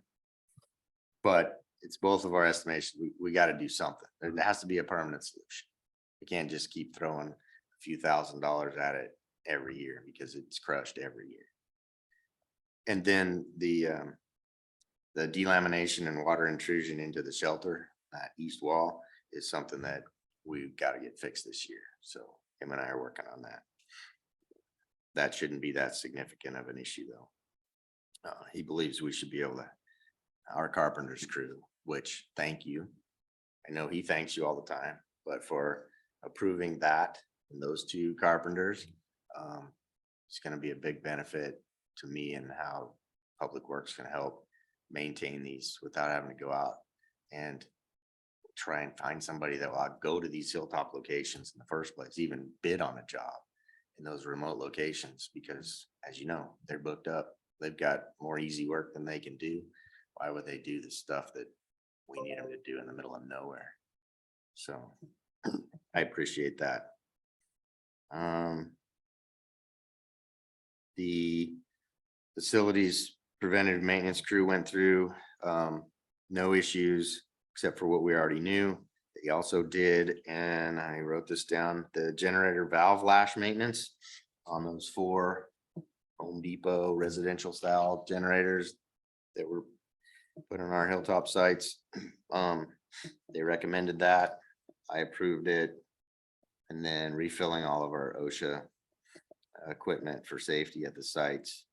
And that was roughly $1,040 in extra repairs and maintenance costs this year that I approved last month. And I know it's not really your pet project, it's Jake's, but I have gotten buy-in from Astound, who is the site managers for the Diamond Gap radio site south of Glenwood, that they would be supportive of subleasing to a cellular phone company. And so Jake and I are going to be pushing hard on those folks, and I'm going to push hard on AT&T, because now that the sheriff's office and DEM has gone to all FirstNet, which is through AT&T, that's what we really need out there to provide cell service to the Glenwood area. I've been trying ever since I started, and nobody's interested because it's not a moneymaker for them, but now we might have some more leverage. Jake will deal with it on the political side, and I'll deal with it on the first responder side with FirstNet. So. Else. Just trying to think. I kept from my notes. I think that's all the high points. I'm sure there was other things. If I hadn't gone through what I did this weekend, I would remember. But unless you have any questions, we might call it a day. Sorry. Ding, ding, ding, ding. He's giving up time. Yeah, I know. I don't know how that happened. We just gotta keep him here and talk for the next 25 minutes. It'll be fine. Well, besides Tunnel 5 fire emails and anything that caught my attention from the subject line, that's a priority. I've got hundreds of emails to get back to. Yeah. Because we had, on, was it Friday? We had 2 search and rescue missions. One, a person went into the White Salmon River without a PFD on, actually only shorts on. Either he self-rescued or he's still in the river. We're not sure. But we searched for quite some time on Friday afternoon into the evening, and in the middle of that, there was a sick hiker on Mount Adams, a climber, and we got requested for mutual aid from Yakima County because they're 3 hours drive time, let alone stand-up time, because Life Flight couldn't find a place to land near the patient. So the ambulance crew, members of the Trout Lake Fire District hiked in, helped her out. In the end, she didn't need to be carried out. Once we cleared the river incident, so our volunteers were en route. I was there actually as a reserve deputy, took operations section chief for the SAR deputy that was in Skamania or in Yakima County and couldn't respond. So I managed that mission for them and got home about 12:30. So that was just another fun evening. How does that work when we send crews in for hikers and whatever? I'm, sure if Life Flight shows up, Life Flight's gonna bill them, but do you guys get to bill them? The ambulance district, if they transport them, they will. This was a patient refusal. So this person wasn't billed. That We just need to have a conversation. goes to about their, that. Yeah. so I'm not a supporter of billing folks for search and rescue missions, especially lost persons. If it's a rescue, it's like any other medical call for ambulance and fire EMS. They need help. They call 911, everybody goes and does that rescue mission. If it's a search, it can be way more involved, take way more resources. And in the search and rescue community nationally, the stance is if you start charging those people, they will delay their calls for help to 911. And that will make it worse for all of us. Right. I guess my question wouldn't be to bill them after the search, but fund the program through, say, parking passes or whatever for all the tourists that are coming over here and getting lost. It's just gonna If you grow. charge them to park there, then, you know, sure, only 1 in 1,000 get lost, but you eventually made the money to to go after the one. So they are charged to park there, but they're charged to park there by state or the feds. So in this case, that's National Forest. They have their parking pass. And if they camp overnight, then they pay their camping fee to climb the mountain and all that good stuff. Neither Yakima County or any county gets any of that funding. And that's something we have to fix at the state legislature. In the gorge, it's the same thing. You park at any of these trailheads, you have to have a Discover Pass. Well, multiple agencies now do that, or the gorge has its own pass. And that's something that what sheriff is it? Is that Washington County, Clackamas County out of Oregon, which has responsibility for part of the gorge and all that trail system and tens of thousands of people that go through there every year. Plus Mount Hood is trying to lobby as the sheriff at the state level. It's like, none of these people are my tax base. So how do we fix that problem? There is some mechanism through the transportation committees. I've heard it on, and some of that is dedicated to senior services and stuff. So I think we could make that decision that we need to start having those discussions about how do we fund our search and rescue. It's going to grow. And one thing we've lobbied for years, and we just missed the window, we thought would be a good funding mechanism on the volunteer side. So the Search and Rescue Volunteers Council at the State Advisory Council, I think it is, SARVAC, and the State Search and Rescue Coordinators Association is the vanity license plates. And we put in our request, right, as they were closing that down, the state said no more new plates. It's like way too many, you know, everybody wanted their special thing. But that allows people to choose, right? You're not forcing it on them, but if they want to support a specific cause, then they buy that plate and it's, I don't know, $35 a year or something extra. And that goes to that organization. And when we last looked at it, can't remember how many millions it would generate was anticipated. But what we have to do is get the state legislature to either release that, I don't know what they called it, but they just stopped issuing any more vanity plates, you know, new plates for new organizations, have them make an exemption for this or something so that we can get that in place. And then that would be a funding mechanism that would help all search and rescue activities across the state. But Yeah, it's just, I don't know, it's weird and it's hard for me. It just seems like most of as I drive through these facilities and I see the parking areas, most of the people are not Klickitat County residents. They're coming here, they're using our service, they're using our trails, they're using our roads, they're using search and rescue. And God, we're lucky if they stop for a burrito and white salmon on their way. Well- It's not like they're providing economic development. There are commercial permits and commercial fees that are paid to the federal government, so it's They're not grown handed enough. back down to us. is Well, the we need to have problem. that conversation But with our the same federal reps. yes, the same circumstance exists with 911 dispatch. We take all those calls and provide service. Those are not all residents of our county that pay taxes. By Right, default. but in the So- same regard, we're gonna take care of Yakima's person that's traveling down 97 and calls us, and they're gonna take care of me when I'm driving through. There's not, with the tourism and the trails and whatnot, it's not like, oh, our residents are all going over to Oregon to hike. To a certain degree. I mean, so I think. I we're know being when not- used More than we're being.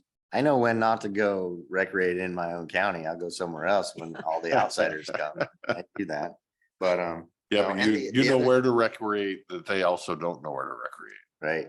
The other thing is specifically, and I'm, you know, outside emergency management hat, but as the SAR coordinator for the sheriff, the search and rescue is a low cost proposition. That is, the sheriff's office provides the funding for the vehicles and a very minimal amount of the equipment. Most SAR missions, the maintenance and upkeep of those vehicles and the fuel that goes into them is all the county provides. The search and rescue volunteers provide all of their own training, all of their own equipment, and even some of the team equipment, rope rescue equipment and so on. That's provided by that volunteer organization. They have their own 501c3, raised money throughout the years, hosted the 2012 search and rescue conference, and are still living off of that $40,000+ in profit. Little ding the bell again. The only search and rescue conference state level that ever made money. We did that. So search and rescue missions cost the county very, very little out of pocket. Yeah. And it's all thanks to those volunteers that are dedicated, and it's especially like this river Now you're incident. making me feel bad about missing the search and rescue volunteer appreciation dinner this year because I don't remember where I was. There was something else, but I've been before. That's, now you make me feel bad. Good It- job, sir. They appreciate that when somebody official shows up and thanks them, but that's not why they do it. Right. And like I said, the Swiftwater rescue technicians, specifically that specialty, they're all boaters.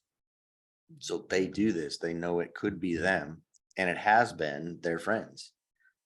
So they do that for that reason. And so do other SAR volunteers. It's like me, my family, my friends could be in this position because we're all outdoor people, or have been, even our support staff that have aged out of the field. That's why they do it. Right, but I think you're hitting the same, the volunteer firemen are the same way. Yes, It could be their house on fire. yep.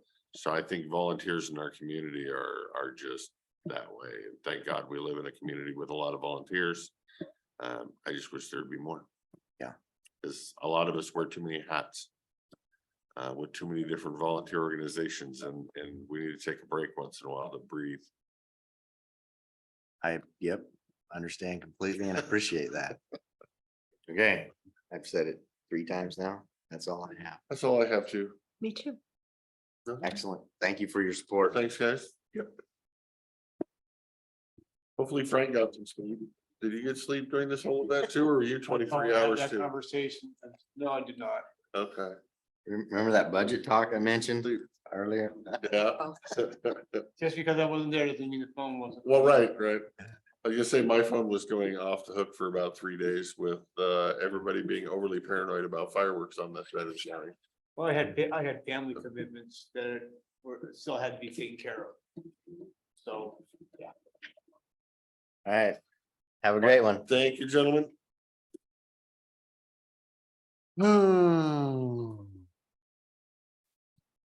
So we are well early. We can either go on to board pending stuff or just recess for lunch and handle it all this afternoon. Your call, man. I don't care either way. Want to get a little bit more done? I don't care. This works for me. Board pending, what do you got going on? Pick a couple of them and get rid of them, or? Pick a topic. Got Blake done. We got landfill done, actually. I do have under board pending. I think I've told you, we have so many subjects going on. There's a letter, a shared letter from both Klickitat County Commissioners and the PUD Commissioners Okay.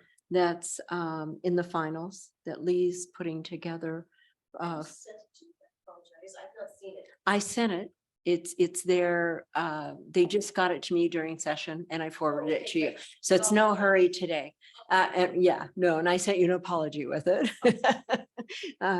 So that letter will have both of our logos at the top and be combined signatures and will be the last draft to go to Skagit County. So that'll be presented this afternoon. I think if it's the last draft that Lee can work with and she has time to get it, then we'll do that late this afternoon. Okay. So you'll have a copy of that letter late this afternoon to review and see if you want to put your signature on that. PUD did a good job and I worked with them. So we'll see what comes out of that letter. Who were you working on that with? Kevin Ricks, he went up and spoke the first time for the PUD. Right. Yeah. And the second time, he was back up the second time too. He made the trek all the way up. But there, new information came out in that last meeting and there were some questions. So we've concocted a letter to answer all those questions. It was a good letter. And then in regards to just kind of opening the conversation that we've had about outside counsel for FSEC and solar. Did you Yes. see the email that came through today? Yes. And I think that's why I wanted to have this conversation now, because I think we need to define in the note from the prosecutor we got today, where we got the letter back saying he wouldn't authorize outside counsel, but we also have a note today on the email defining that again. And I think we need to have a conversation about, there's actually two subjects going on there, because there's the idea of challenging FSAC for their authority in that over county planning. But then there's also the idea within this conversation that we have to have representation. The board felt we had to have representation working through the processes with FSAC. And those are two very, very big different subjects. If we challenge FSAC on that RCW law, you're talking very big, very wide, very deep, where it'll go through several court systems and make its way up to the state Supreme Court. But if you're talking the need for outside counsel for representation during the FSEC process, that's a different representation. And I think what he's saying is what I'm saying. That's a very, very, very big idea to challenge FSEC for that RCW of their authority over land use planning versus representation. And I think what he's saying is he is willing and able to support us during that FSEC process, is what he's saying in that email. Wow, I got completely different. Did you? Okay, so Because I didn't ask him in the last email for outside counsel. I asked him for counsel, whether that's him or somebody else. okay, The initial document is attached. I have never asked for counsel to question or litigate FSEC's power. correct. That document was very singular and very specific, that it was to attend the FSEC hearings, argue on the county's behalf with consistency and whatnot. And the email that come back, that just essentially just says no on outside counsel. If we have questions about the FSEC process, we can direct it.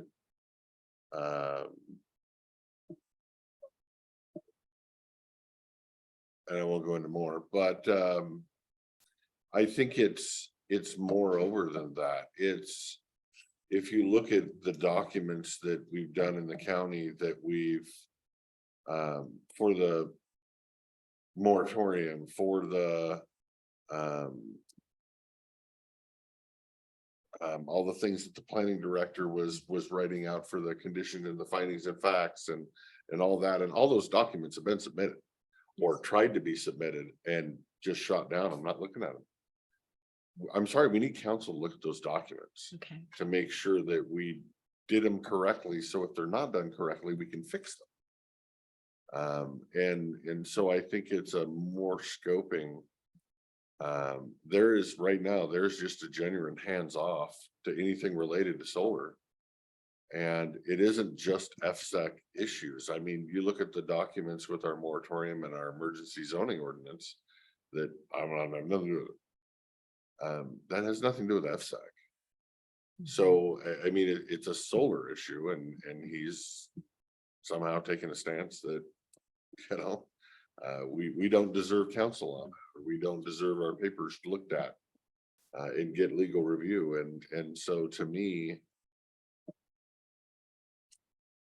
Any documents we've submitted for legal review that he's refused to review, we need outside counsel to look at documents like that. It's fairly general in nature, just because.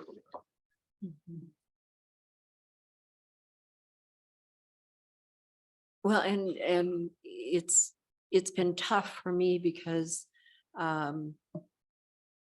when we need the questions answered, we need the questions. They're very, very time sensitive. And this process needed to be fully engaged and have representation. So we kind of weren't flailing around and missing timelines or being able to challenge some of the timelines that were set to us, because I do not think they were correct, that we were under the gun or under pressure, that 24 hours you have to snap back.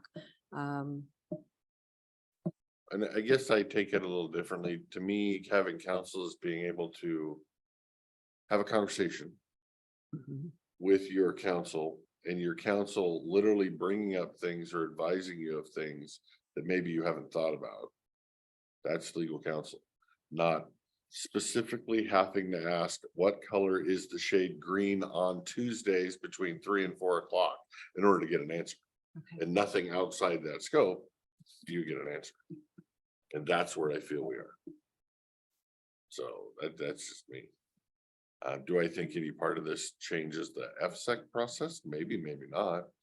Do I think council should be paying attention? So if FSEC goes outside their lane and does something necessarily bad, or that is appealable or whatever, that we should at least be brought under knowledge to know, hey, they kind of did this, and we probably have a right to do that, and that's counsel. Not feel free to ask me a question and I'll decide later whether I want to actually answer it or not. But And working with Mr. DiGiulio on the Republic contract has been that way. We can reach out, we can call, we get the answers, we get FaceTime. you get legal input. And that's what I felt I've needed for the, I don't want to call it the FSEC process now, because I feel like it all gets convoluted into this other idea of we need solid onboard counsel for the application that we've received, that we're working our way through. So moving forward in the future, after your email today, the options are stay the course, keep fighting the windmill to try to go where we're going, or challenge the situation. And it's complicated. But make a motion to move forward and search out what that means to apply for outside counsel. Yeah. What that process would be. To not actually to do it, but to investigate What that what it process would be is. and what we would need to do Yeah. and what paperwork and Yeah. how that hearing would take place and whether we're allowed witnesses in that hearing, and that's kind of your question. Yeah, I'm vague on that process, and I would like to know what that process is. And so if you'd entertain a motion to move forward with the process, just to see what the process is, I would make that motion. And no, I'm fine with it. Okay. And then whatever I find out, I'll bring back to you. I don't know, do we need a motion for that or just consent from the board? I would think it would just be consent from the board. Since we're not actually officially doing No, it's just anything, it's a investigating. fact-finding mission. Okay. With that, I do very much appreciate that you reached out to make sure you did have consensus from the board. That is a big issue for me. I believe that none of us should be off doing things that don't have consensus from the board. And I will always bring forth my ideas or projects to you and my seatmate in hopes to get consensus before I do them, and I very much appreciate it Thank you. when you do this. Yeah, I like that working order of we are a board. Supposed to be. Yeah, we are a board. So yeah, I think we do that, because that to me is, if that is a next step and we choose the next step, we need to know what that next step is, because same deal. I mean, if we're not going to be able to go in there and essentially say, tell the judge, well, you know, Moshe tried to get this done and he said this, that's all hearsay. We can't say that. Not in the court. I can't imagine we would have to have a witness actually that heard it, say it.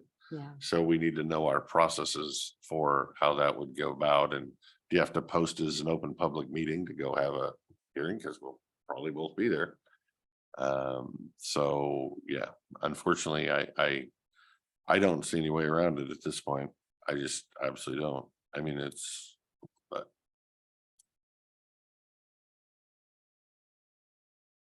What other?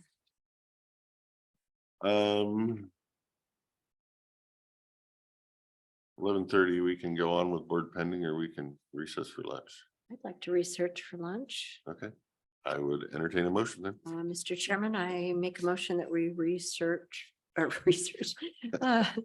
Oh, gosh, okay. Research on our recess. Recess, there we go, recess for lunch, coming back at 1 o'clock.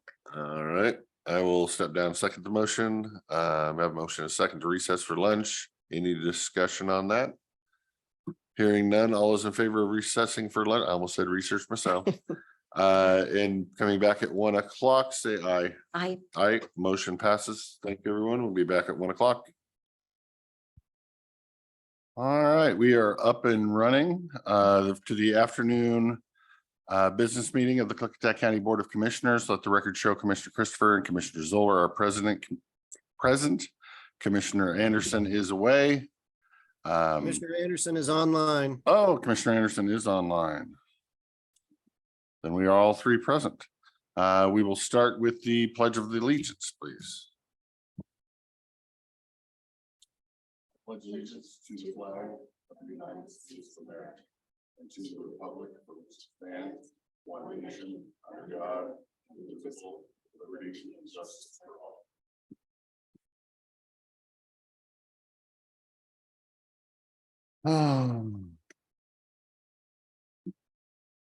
Did let me look.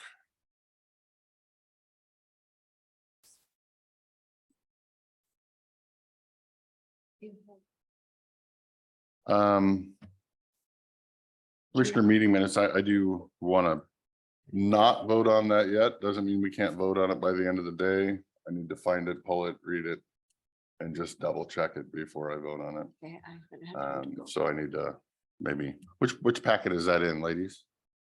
The minutes for today that we were approving, what color? Red. Agenda, regular agenda. Is that it? Red? That's permits. Vouchers. Time sheets. Regular agenda. Okay, I'll look through that as we go. I'll set that over here. So I don't grip and sign the wrong thing. So we may approve minutes later. I do want to read them and confirm them first. Would you like a motion to approve the business agenda Yes, go ahead. as is, or do you have any changes? I do want to discuss the things I brought up earlier.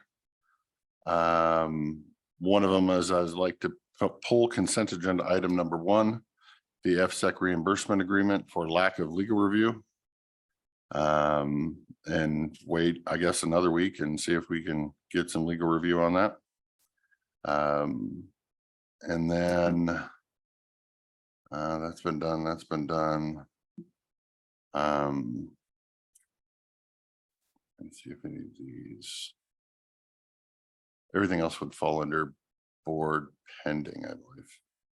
So just with that one change. Okay, Mr. Chairman, I make a motion to approve the business agenda minus item 1. I'll second the motion. Okay, we have a motion and a second to approve the business agenda with the addition of pulling agenda item number 1, consent agenda item number 1. Any further discussion? Hearing none, all those in favor say aye. Aye. Aye. Let the record show you have 3 ayes to pass the business agenda.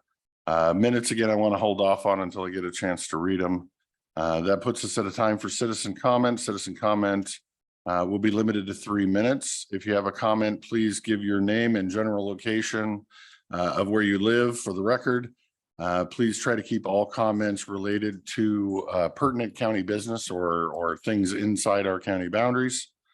And we will start in the room as always. If anybody has citizen comment here before we go back online, and then we'll come back in the room and back online and back in the room and back online.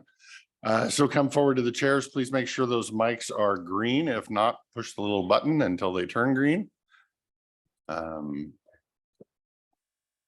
And then there will be a clock running up there if you need it, but there's 2 of you. So I guess if you want to both give your names, then you have 6 minutes. Okay, I'm Teresa Thompson Mike Thompson. and we live at 34 Thompson Trail in Goldendale. And we're here today. We've lived where we're at for just shy of 30 years.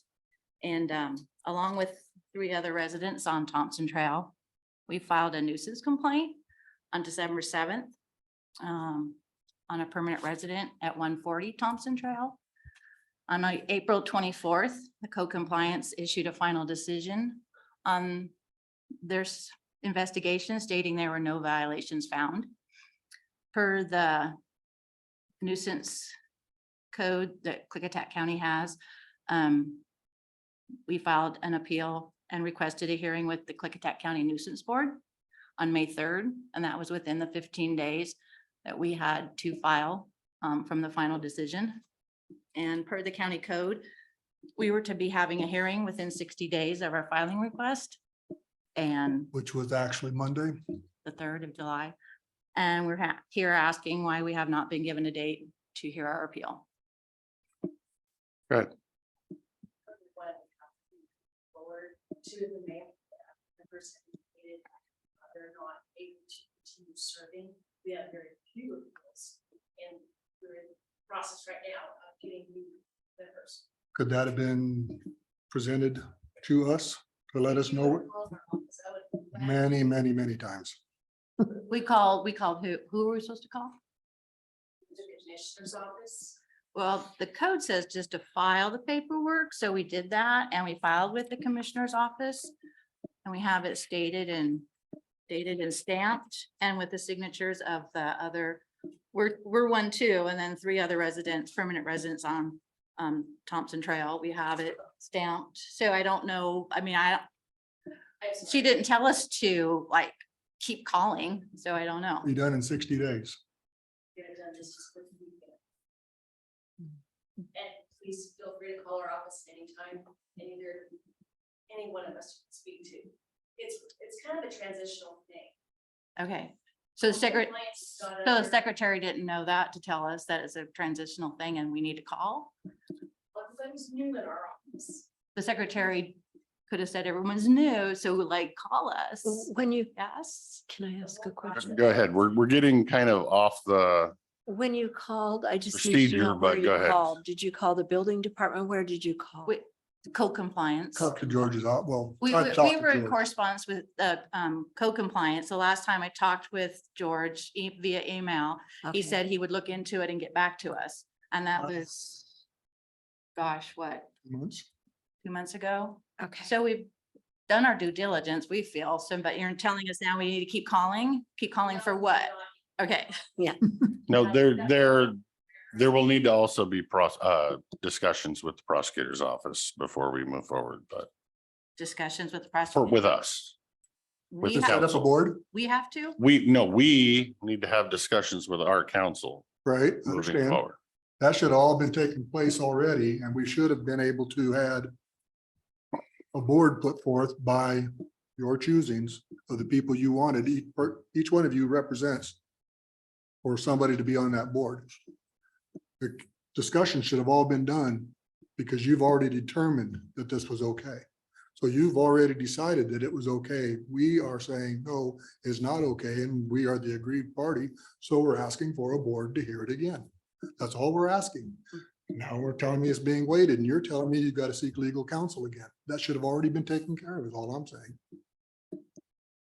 Had you not talked to prosecuting attorney about this No, at all? no. Well, George has, so have you been talking with Paperwork George? We've got, sir. Been talking with George? Yes, So he knows he knows what. everything that we've been doing for the last, since December 7th. I would imagine George knows what you've been doing. Yes. Okay, And you, George, working for you, I'm assuming that you know what George is doing. Yes. Yes. okay. So have you not already talked to the prosecuting attorney? No, So George did, because he said. I he don't know was. if George talked to the prosecuting attorney other than an email that I received, Okay, so, which again, I need to talk to my legal counsel before I get into something that could be pending litigation. So I cannot openly discuss a case that could potentially come before us where we have to be an adjudicated body. right, but that has nothing to do with the nuisance board. So the nuisance board, like, so we have 60 days from when? Okay, That's all we're asking is the nuisance board. You guys have already made your decision. so we All I want contact is the county nuisance board. commissioner's office and your secretary, your who? Who are you? See, Okay. retiring. Okay. Well, that's fine. You guys, but when someone delays like taxes on April 15th, they don't say, hey, we're getting new people and you guys get to wait until we get processed. That's why I hope you understand where I'm coming from too. The frustration of it. Outside. I'll talk to you. Yeah, because we are going off the radar here for No, normal, no. for citizen comment, the way citizen Okay. comment goes is citizens address the board. It isn't debate. It isn't with staff. It isn't. Leave I am aware. I'm just trying to rein it back in Saying you can't do anything. because if we allow it for one, then we allow it for all, and then you get this. I'm just curious of why we went there, why you didn't stop it at the beginning then and say, hey.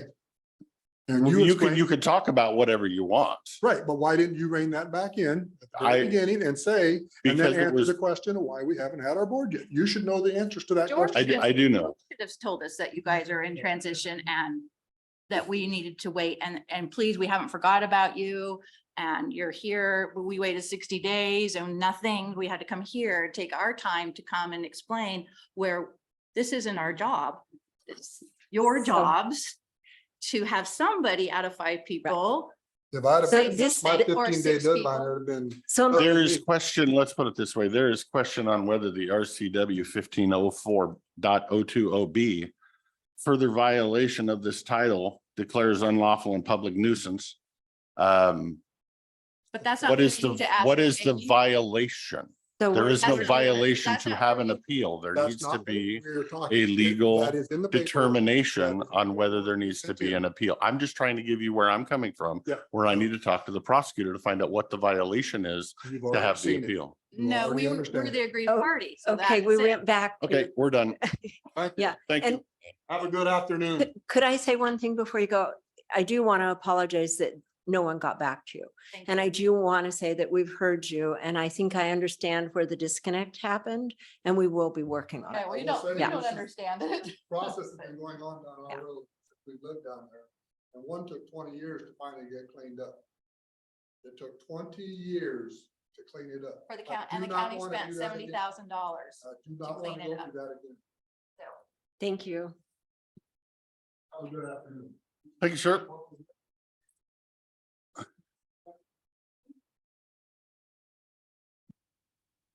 All right, moving on. We will go online. Does anybody online have citizen comment for the Board of Commissioners today?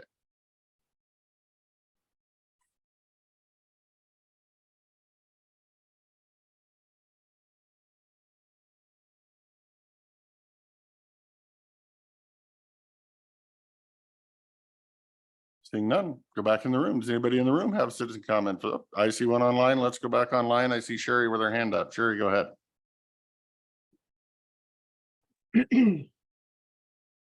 Good afternoon, commissioners. I'd like to say that I get that there's processes to everything, but I'm a bit, as a constituent, a little bit offended by how that couple was just treated.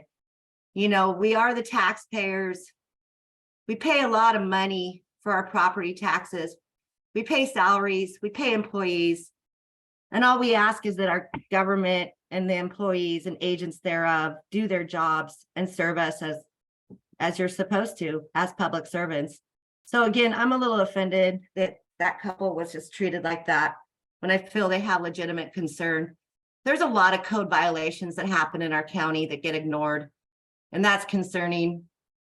So hopefully with the transition and the new people, you can start addressing code concerns, because I think maybe all of us, maybe not all of us, I'm going to say there's probably one of the commissioners who won't agree, but I'm a firm believer in do no harm to another person and do no harm to their property. And so that kind of brings up what I wanted to really talk about, because I had a conversation with someone earlier, and it is about environment. The environment, you know, that stuff, the trees, the grass, the water, the animals, the birds, even us humans, we're part of the environment. And it seems like today our environment's for sale to the highest bidder. And you know, I love the environment. I moved out here so I can wander amongst the trees, pick huckleberries, float on a river, you know, go up to the lake on my board. That's why I moved here. And it's just really upsetting to have that final realization that our environment's for sale. We have carbon credits, tax credits people can buy. Ecology made what, 800 something million selling carbon credits. And now these people who buy, these corporations who buy these carbon credits can sell them, they can make money, and then they can sell them to someone else. And all these carbon credits do is say, oh, go ahead and destroy the environment. You've paid for your carbon credit, your carbon tax credit, and tax credit money comes from taxpayers. And I don't think that I want to support that. I don't. And then there's also affordable house tax credits. And we all know these aren't affordable housings at the end of the day. And this is coming to my area. I know it. They want to build this up like some big old subdivision, you know, put a HUD housing in. They're doing it in Hood River. They're doing it in White Salmon, you know, and we don't have the economy to support it. But anyway, you know, try to treat your constituents a little nicer. And let's really think about the environment and how much is it worth, or how much do we sell it for? That's a big question. All right, thanks. Have a good day. Okay, thank you, Ms. Buskey. We'll go back in the room for citizen comment. Anybody else want citizen comment that has not had it yet today? See none at the moment, so we will go back online. Anybody online have citizen comments that hasn't commented yet today?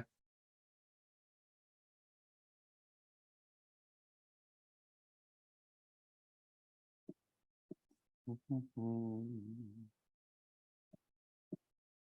do not see any.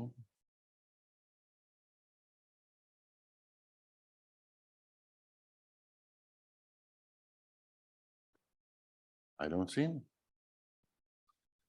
Well, if anybody in the room or online has citizen comment for the Board of Commissioners, please raise your hand, unmute yourself, or get our attention.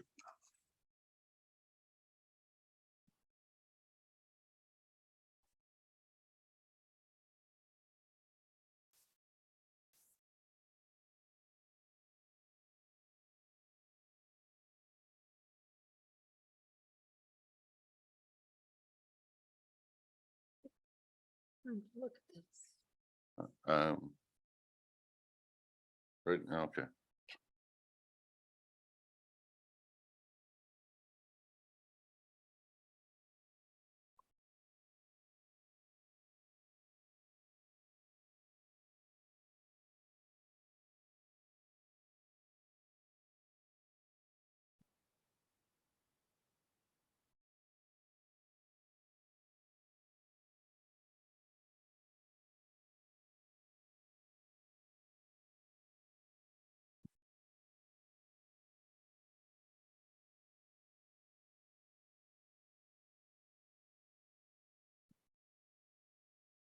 Fill in citizen comment. If anybody in the room or online has citizen comment, please raise your hand or unmute yourself.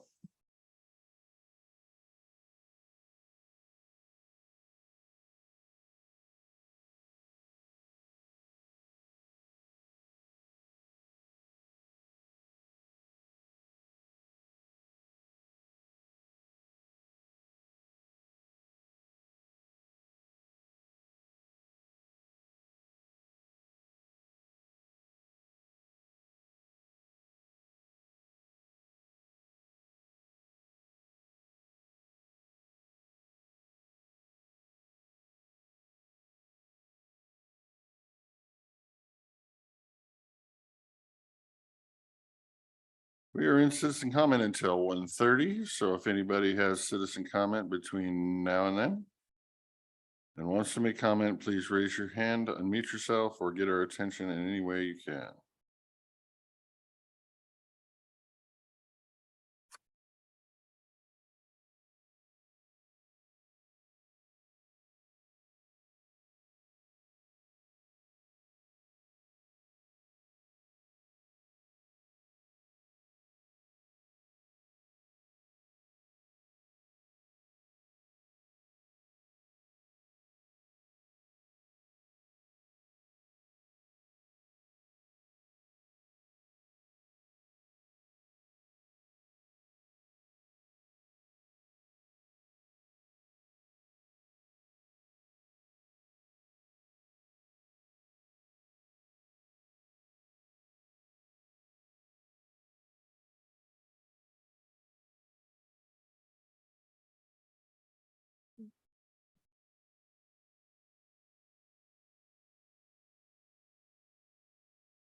List.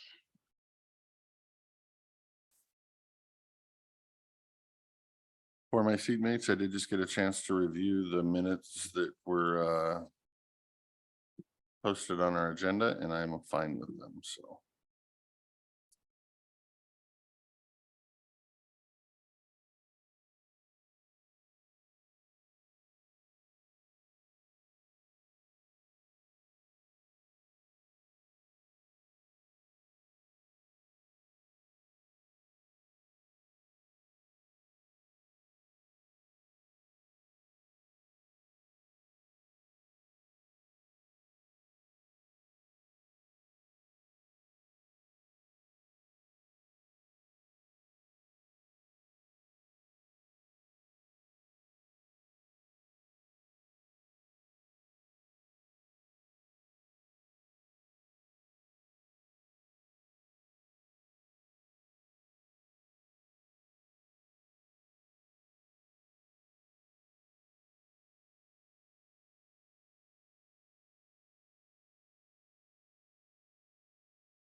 Fill in citizen comment. If anybody in the room or online has citizen comment for the Board of Commissioners, please unmute yourself, raise your hand.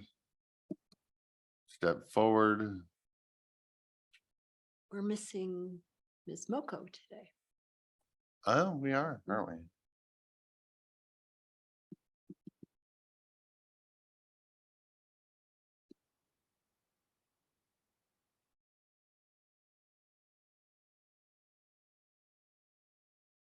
Yeah, no, I would think she'd have been here talking about the demolition derby and fireworks show. Get a vacation.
Bill and citizen comment, if anybody has citizen comment for the Board of Commissioners today.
Guess we can do a last call for citizen comments. There's only a few commenters, so I gave you a little extra time in case somebody came up, because I don't imagine we're gonna have much.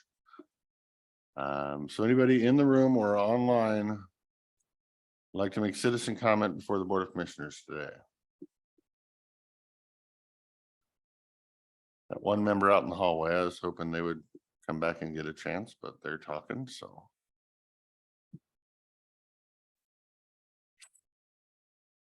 I see none. With that, I will open it up to my seatmates. If you have any conversation you would like to give back or any information you would like to give back to the few citizen comments that came in. Mr. Anderson, you're online. Do you have any comments? Just that I could not hear when staff was discussing during that first set of comments, so there's a whole bunch I missed. Yeah, that's part of that procedure why we try not to do that. Right. Nope, I totally understand. And I understand their frustration and feel for them, and I'm sure we will be getting to the bottom of it very soon. So Right. thank you for your words, Commissioner Zoller. Sure, and thank you. I think we probably fairly quickly have already gotten to the bottom of it, so we'll be reaching out to the Thompsons and moving back into that situation with George and moving on with that project. And Sherry, I agree with you on the carbon credit. That's very concerning to me. I have a lot of questions, and if I get any time soon, that will migrate to my list. I can tell you too, we do care about the people, and I know my seatmates do truly. I've worked with them, and both of them I've found where they truly do care for the people of this county. And in our own ways, we're all working on it one way or another. But I can tell you, even today has been such a frustrating day for me of blockades and roadblocks and bunny trails. And we probably have 6 things burning that are pretty darn important and have to come to resolve immediately. And it's just obstruction one way or another. So it's very frustrating to work in this position as opposed to working like I have in the past as a private person, that I get a passion for something and work hard, and I come to resolve and find an end to it. No matter what I have to do to it, I get to that end. But in this position, it's just incredibly crazy the ways we have to go about things and how much time it takes to do things. So many times our hands are tied, and I know the public gets frustrated with us for that. Doesn't mean we give it up. We keep working and find a way around those blockades, but be patient with us sometimes. Thank you. Thank you, Commissioner Zoller. The one thing I would add to that is I don't think the general public even realizes that we cannot have conversations outside of this room once a week. So they look at it as 7 days a week. You guys should be working on this and getting together, and we don't get to. We get to talk about it once a week. So if the issue was brought up last week, yeah, we haven't talked about it yet because we can't talk about it until today. So it helps with some of those short fuses, but also the lack of communication inside government is astounding. And I totally understand why the public has a general distaste of government. Just know we are trying to repair some of those things. But they take time, especially when you're in government that, like Ms. Zoller said, likes to put up roadblocks to any kind of change. So yeah, with that, before I go off the rails myself, I'll rein her in. With that, we will call citizen comment. Oh, sorry, Sherry. Yes, I agree with you on the carbon credits. I forgot to throw that out there. I also agree. The hard part is I can't really talk to citizens that may be under potential litigation because I have to protect the county's position. So I can't be open and free in our dealings with them when they come in and ask questions and so, but for you, what I would say is I do take code compliance very seriously, but I also take charges of violations of code compliance very seriously as well. And I will not trample on somebody's rights or restrict their private property rights or restrict their constitutional freedoms because their neighbor wants me to. If there's a clear violation that's been broken, then by all means, I am law and order. But if you just don't like your neighbor and you want to have a problem with them and there's no code or violation that's been broken, then you don't have a case. I'm not going to use code compliance as a weapon, which it has in this county before, where certain people with the right last name don't get in trouble and other people with the wrong last name do. So I take it very seriously. And in this case has some of that to bear. With that, we will move on. I just wanted to make sure I got to Sherry. With that, we can back up and I'm good with the motion on the meeting minutes if anybody wanted to make. Mr. Chairman, I make a motion that we approve the meeting minutes as printed. I'll second the motion. Okay, we have a motion and a second to approve the commissioner meeting minutes for June 13th, 2023. Any discussion on those minutes? Hearing none, all those in favor of approval of the June 13th minutes, say aye. Aye. Aye, motion passes. All right, stepping forward, we will move up to 1:30, which is our time for public meetings, public hearings, and bid openings. Today, we have a public meeting to consider the approval of binding site plan BSP 2022-01 and RV 2022-01 for the Twin Willows RV Park. And we will start with a staff update. So again, this is for the Twin Willows RV Park and the applicants are Shay and Vanessa Latigas, and Vanessa is here in the audience if you have any questions. And their proposal is to create an 8-space RV park located on 9.59 acres. And it involves the construction of an engineered on-site septic system, a Group B water system. They'll have electrical power hookups for each unit. And there'll be a restroom shower facility adjacent to the RV spaces. And there'll also be an office located in the existing house on the property. The proposal is located approximately 1.5 miles west of Goldendale on Highway 142. The zoning is general rural and a conditional use permit was required and that was processed. The Board of Adjustment actually approved this conditional use permit back in June 7th of 2023. The applicants, upon preliminary approval that we're trying to get today from the Board of County Commissioners, will then move forward to meet all the construction requirements as specified in the conditional use permit as well as a binding site plan. Then upon completion of the construction, review by staff and final approval of the binding site plan, the Board of County Commissioners would sign that survey. We would subsequently file it with the county auditor's office. And then the applicants would have the okay to operate their RV park. Thank you for that explanation. At this time, I will open it up for my seatmates if they have any questions of staff or the applicant. Now is the time. No question. I have I have none. a ton of questions, but then none of them are pertinent, so they need to be offline, but I got all sorts of questions. But again, for the record, not pertinent to passing or not passing this. More in the business strategy realm, if they're free to share with me for economic development purposes. Anyway, I do not have any questions either. It all looks pretty straightforward. With that, if my seatmates would wish, I would entertain a motion. Mr. Chairman, I'll make a motion to approve the binding site plan. Do I have to do the numbers? Ideally, or I will when you're done. Okay, okay.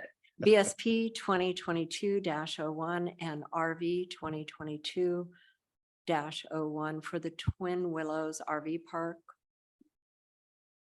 Okay. We have a motion of approval. I will second the motion. Okay, we have a motion and a second of approval for binding site plan and RV plan as described in that very eloquent motion. So I didn't have to do it. Any discussion on the matter? Hearing none.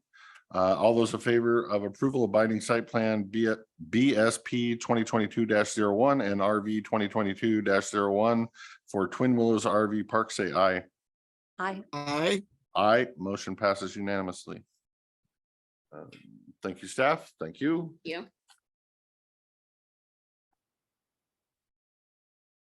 Oh, now you're gonna make me sign them, huh? Yes, please.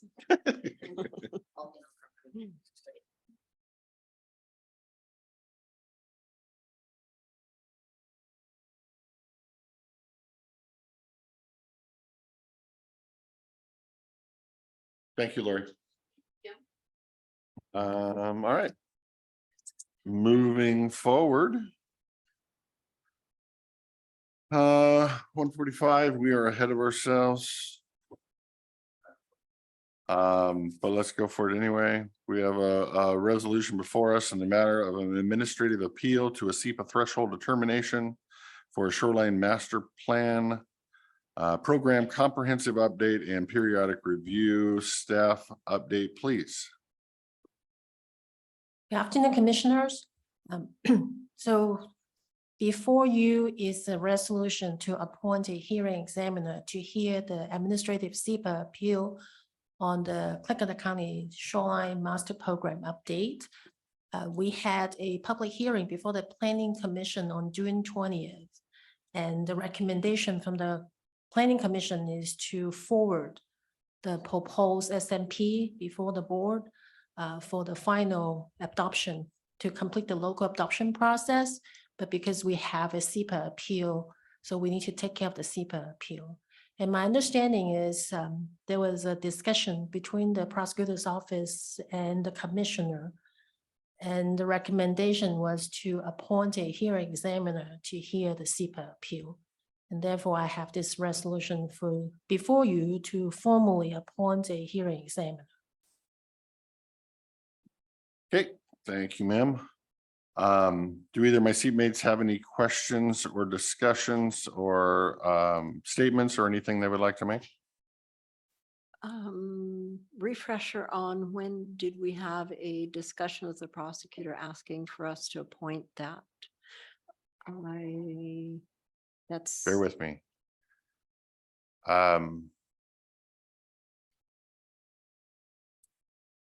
I would say I know the previous board has multiple times on certain issues.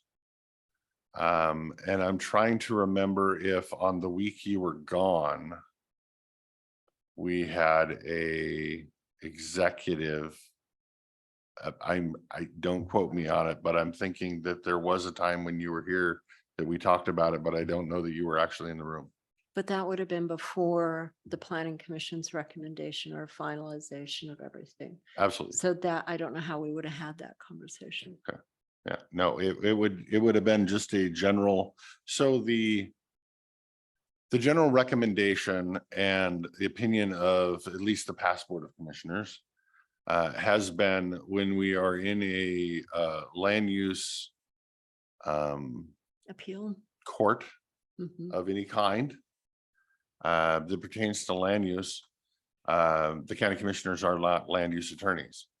So if we are in some kind of a court on land use and the other side has lawyers involved, it would probably be wise if we didn't pretend to be lawyers for the day. So I guess you could pertain it to this land use decision or an FDEC decision or anything else. That has been the Right. advice of counsel and the advice of the past board, but you're right. I honestly don't know if it's been said since you're new, if we've talked about it when you were actually here and not gone that one week when you were gone. Not this specific appeal, I don't think. Yep. I think what my concerns are, watching the process that has been the opinion in the recent past is that rather than going through planning commission, we've been going through CUPs. And the CUPs end up with the hearings examiner, and then ultimately they end up with outside counsel and they end up in a suit because someone challenges the hearings examiner ultimately. Under canvas is one of my examples. So my concern, I think, and I don't know if there's any other way to go forward from this point, but my concern about appointing a hearings examiner is we're paying for a hearings examiner. Correct. And then after he finalizes, then we're paying for appeals. So we're kind of stuck in the same ditch anyhow. I don't disagree. We're paying to defend against appeals. Whether it's a hearings examiner, or whether we did it on ourselves. The question is, who's more likely to make a parliamentary procedural error during the hearing and admit evidence that shouldn't be admitted, or not hear evidence that should have been admitted, or something else that would give validity or far more backbone to an appeal? Would that be a hearings examiner or would that be the Board of Commissioners? Okay. And to me, while I think it would be nice if we can preside over our own local issues, I question our knowledge and legal capacity in land use to not make egregious errors that put this county in fiscal liability of potential lawsuit because we're not land use attorneys. No, and So I'd much rather it go to the hearings examiner than come to us. I agree. But I wish it was local though. I wish we could do it with just our own local people and our own local knowledge and our own And I think, care for our people versus having to sublet it out to some hearings examiner halfway across the state. But and probably my conversation's a longer, bigger, broader conversation about the future of Klickitat County and how we're going to proceed with all of these things. Yeah. And this is because- just the SEPA environmental of the shoreline master plan, not the plan itself, just the SEPA. That's correct, because the plan itself is a legislative action. It has to be decided by the Board of County Commission. And that action and each item in it will come before this board for future discussion. This is just the Correct. birds and the chickadees and the. That's Yeah. the SEPA alone, yeah. Okay. So, I don't know opinions. Do you feel comfortable doing this today or do you want time No, or? I'm good. Okay. Mhm. Commissioner Anderson, do you have any comments or discussion or anything? I have no issue with hiring the hearings examiner. Yeah, I have no issue. Like I said, I think I would rather do it myself, but I'm not Matlock, so I probably shouldn't pretend to be one on TV someday. With that, I would entertain a motion if we have no further discussion. So, Mr. Chairman, I make a motion, To a point. yes, to appoint a hearings examiner for the administrative appeal to the SEPA threshold for the Shoreline Management Master Program Comprehensive Update. I will second the motion. Okay, we have a motion and a second to appoint a hearings examiner to go over the SEPA determination of the Shoreline Master Program. Any discussion on the matter that we haven't already covered? Hearing Should none. we name the person? The person we have designated is Andrew L. Kotkamp. You just wanted me to have to butcher the poor man's name. Andrew L. Kotkamp to be the examiner for the SEPA administrative appeal that is filed by the Yakama Nation. Just wanted it on the record. Yep, no, good call, sir. With that, barring any further discussion by the board, or opinions or questions of staff, I would entertain, or we have a motion and a second, we had discussion. So with that, I will call for the vote. All those in favor of appointing the hearings examiner, say aye. Aye. Aye. Aye, motion passes. Thank you, staff, for that. Thank you. And thank you for asking all questions you have when you have them. And if you need time, we will just take time and give it a week or 2 weeks or whatever and get you up to speed. Thank you. Moving on, we're a smidge ahead of time, but we'll keep going. We have a discussion regarding appeals and the costs and the resulting actions. I would imagine this will be a staffy question too, or it's on here, or is this our staffy over here? But Can we get that on a mic? He oh, can't hear you you. need a mic. Okay. Sorry, Lee. What are we talking 2 o'clock. about? Okay. Nope. Please Right. step forward to the desk, ma'am. Yes. State your name for the record, please. My name is Lee. I'm the clerk of the board. I'm soon out of here. Let me. Short timer attitude. Commissioner Anderson, your seatmate, had questions about past appeals, the number of them, the cost, things like that. So I thought it would be a good thing for you guys to have a discussion, Yeah. and that's why it's there. No, good call. And I'm out of here. And she gone that fast from the mic. See, I know during my time here, I believe there was only one, and that was under canvas because Commissioner Anderson had recused himself. I was brand new as a commissioner, and I had accidentally had an email conversation with the developer, albeit very short, very sweet, and really nothing of matter. But I felt just having that ex parte communication could hold the county liable in an action if we ruled otherwise. And then again, I'm not, Matlock. So we did choose to send it to a hearings examiner at that time. Can't say I'm entirely thrilled with the hearings examiner process. As it went, or the conditions they threw on, or, it was, yeah, but again, even that decision was challenged in court and it held up because it was somebody competent to do it, where I don't know that what any decisions we would make would necessarily hold up. The cost, I want to say it was approved for 25,000. If I remember right, and it came in under budget. Am I shooting from the hip here, or that's just bad memory? About it? Okay. For the hearings exam. Yeah. Okay. But that was for twofold. That was for the project and the SEPA, am I correct? So this is just a SEPA, so maybe it's not as in-depth. And I may have missed, I wasn't a commissioner at that time, but we had other appeals come in the last year. CAO, I believe.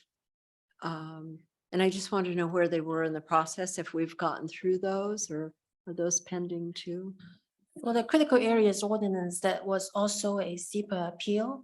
We had the first public hearing on the CAO before the planning commission in September. And then we put everything on hold. And so that hearing was continued. And similar to the SMP, we're going to wait until we have a recommendation from the planning commission before we bring back the SEPA appeal before the board. At that time, you may choose to decide to hear it yourself, or we can appoint a hearing examiner to hear that. Now, if we did that one, would they just be hearing the SEPA or would they be hearing the whole thing?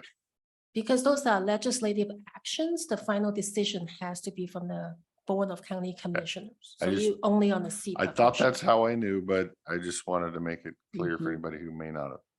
Okay. So the final action comes here and we get to do whatever we want to do. That's us. And I think I'm still foggy and you may not be able to explain it, or in the process, I know during time, we've wrapped some of the CAO into the SMP as an addendum or an additive. And so now I'm really confused about that appeal and where that all fits in together. So I'll just have to follow the process and see where it goes. Yeah, just real quick, because within the shoreline jurisdiction, we require to have critical areas regulations Mhm. within the shoreline jurisdiction. And so within the PC approved SMP, Mhm. we do have an appendix B that have some critical areas regulations. And those mirror what we have in the CAO, but that is not the critical areas ordinance. Mhm. What's going to happen is we need, by state law, we are required to protect critical areas. But if the project is within the shoreline jurisdiction, ideally is we just need to look at one set of regulations, which is the shoreline master program, to permit the project. That we shouldn't need to look at the SMP and also the CAO. Therefore, we have the critical area regulations as a part of the SMP. That is not the critical area ordinance. It's not the CAO. The CAO is still pending before the planning commission. Okay. So I have a side question that kind of reverts to another issue we've been dealing with lately, which is the pit trailhead. So under the SMP, how does ecology get to make the final conclusion on conditions or whatever, regardless whether the board thinks it's a good decision, bad decision, or anything else? Why would we have any say so if we could just be overruled by them? I don't understand that. That is how the statute written that way, is they will need to go through the local process. So we are working kind of like partnership in some sense, is they require for the local government to go through the entire process, make sure that is consistent with our locally adopted shoreline master program.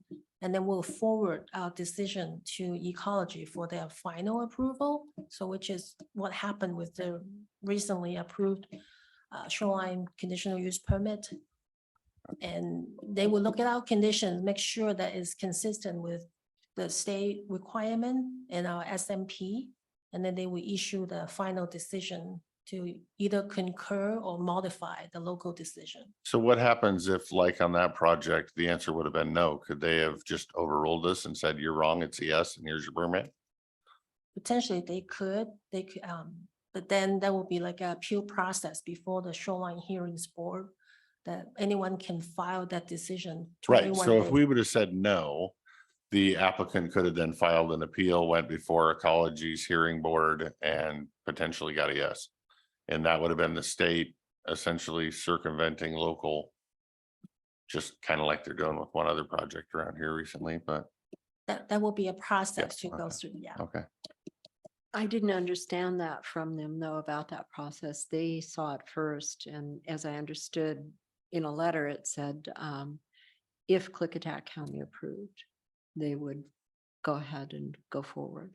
What I'm concerned is they dropped the traffic regulation, and what I'm thinking is maybe that's only because they don't have jurisdiction over the traffic. Maybe that just needs to be if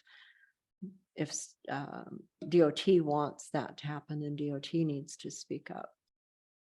Maybe they, It's on my agenda to talk about later anyway. yeah, I was just throwing it out now because she's in the room. You don't need to be in the room. later. it's all our crazy thinking. Yeah. Okay. Any other questions on costs or resulting actions or? I'm good. Oh, one thing I would like to say is that in some research that I've done, in past hearing examiners, I've seen where other counties have, in our planning commission wasn't real active and busy at that time, but I've seen in other counties where once the hearings examiner makes his determination or not, if it is compliant, I guess I don't know if that's the right word. Instead of conditioning it, he goes ahead and sends it over to the planning commission for their review and their conditioning, which makes sense to me. They're a land use planning group. That's what they're put together for, to come up with these types of conditions. And that might be something we want to consider in the future, is requesting him, yes, to review the application, but then after the fact, he's not a land use planning per se expertise for setting road widths and everything else. Then we send the application back and it goes through the regular processes that we have for conditioning. And that makes more sense to me. We can talk about that later I was too. gonna say, okay, because that one's a little harder for me because he actually is a land use expert. That's why he's there. Mm, Because to me, I would need legal counsel because I don't know how a hearings examiner would then, if he doesn't make conditions, he would just be able to say yes or no. Or no, you may want to go ask them about conditions without even recommending conditions, but then are they going to really know what he's talking about yeah. if he didn't recommend the conditions? So I guess that's kind of a procedural thing that I think Yes. would be a great topic, I think legal counsel to have a Yeah. discussion. And you might, I'll to pull some better of the other understand ones and that. show you. And I think Okay. you might like that process. You might see that That's interesting. they get a really I'm full open to look. hearing it. Yeah. Just kind of the idea confuses me right now. All right. Any further discussion on that from either of my seatmates? Hearing none. All right, we will move on. We are flying right along and ahead of schedule. 2:30, we have a resolution of the matter of authorizing the 6th addendum to the agreement regarding the solid waste handling between Klickitat County and Republic Services. This would be confirming the board's decision and action on June 20th of 2023 and authorizing the board to execute addendum number 6, agreement C13223. I don't know if there's any discussion on this or if we're just ready to make a motion to either approve or deny the resolution. Mr. Chairman, I would make a motion to approve the resolution in regards to Republic Services, authorizing the board to execute addendum number 6, agreement C13223. Second. Okay, we have a motion and a second to approve the resolution. Any discussion? Hearing none. All those in favor say aye. Aye. Aye. Motion passes unanimously. Moving on to consent, we did pull consent agenda item number 1, but other than that, I have no issues. And Mr. Chairman, I make a motion to accept the consent agenda with 4 items. 3 items. 3 items. You're right. Number 1 is gone. I will second that motion. All right, we have a motion and a second to approve the consent agenda with 3 items, item number 2, 3, and 4 in your packet if you're looking at it. Any discussion on those? Hearing none, all those in favor say aye. Aye. Aye, motion passes. Move on to, yep, go ahead.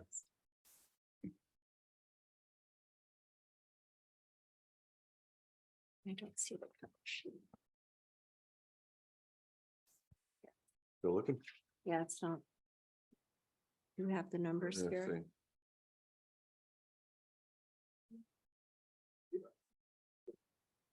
It's just not typical wording. So I can just do it from the agenda. No. Because that's pay estimate number one, that one. You can, do we not have, I mean, all we have in here is pay estimate number one. We don't have any typical bills. We don't have the cover Um, sheet. The stuff that's normally in the front of the bill section is not in our pay estimate folder. Is it maybe in the That's the question. border? Here? Could be filed somewhere, or somebody might have drug it back to their Might office, be in there. or.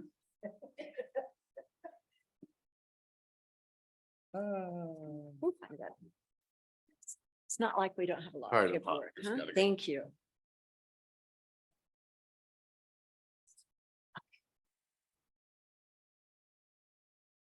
So when you're ready, Whenever you're ready. Mr. Chairman, I make a motion to approve the payable warrants in the amount of $217,318.56, ending the date of July 3rd, 2023. I will second the motion. Okay, we have a motion second to pay the bills. Any discussion? Hearing none, all those in favor of paying the bill, say aye. Aye. Aye. Okay, we will move on to approval of pay estimate number one, if anybody is so inclined.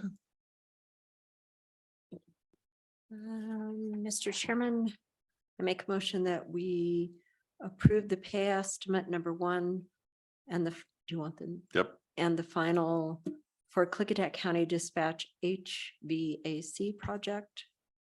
2 bids were received. Do you want me to read the whole thing Yep. for you? All Seasons Heating Air Conditioning was the lowest responsive bidder of $17,259.12. This project included in the election reserve 111 budget. Okay. We have a motion to approve pay Second. estimate number one and final. He seconded. I think I heard a second while I was talking. Is that true, Mr. Anderson? Yes. Yeah, sorry, I've got really terrible service here. Wherever you are, that's fine. We're happy to have you. We got a first and a second. Any discussion on final pay estimate or final payment approval? Pay estimate number one, all those in favor of paying pay estimate number one and final to All Season Heating and Air Conditioning, please say aye. Aye. Aye. Aye. Motion passes. All right. Any other reason you're here, sir? Do you have Yes. discussion? Thank Come you. on down. Thank you. Not for any of the other stuff. I forgot something this morning in my rush.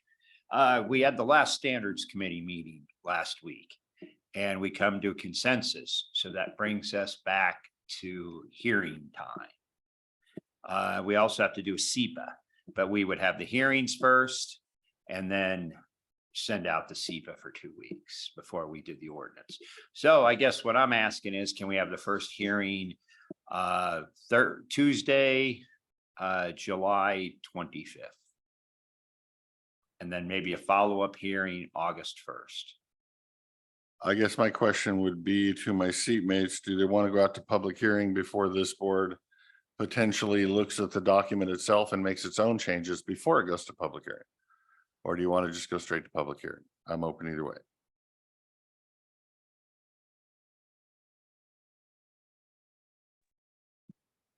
I don't know where Jake went. Yeah. No, I'm fine sending it straight to the public hearing so that the board can hear from the public. Hey, I agree. like I said, I don't mind either way. I just think there's a lot of public that's going to be angry about parts of it that we might have been able to get in front of and save the public from getting angry, but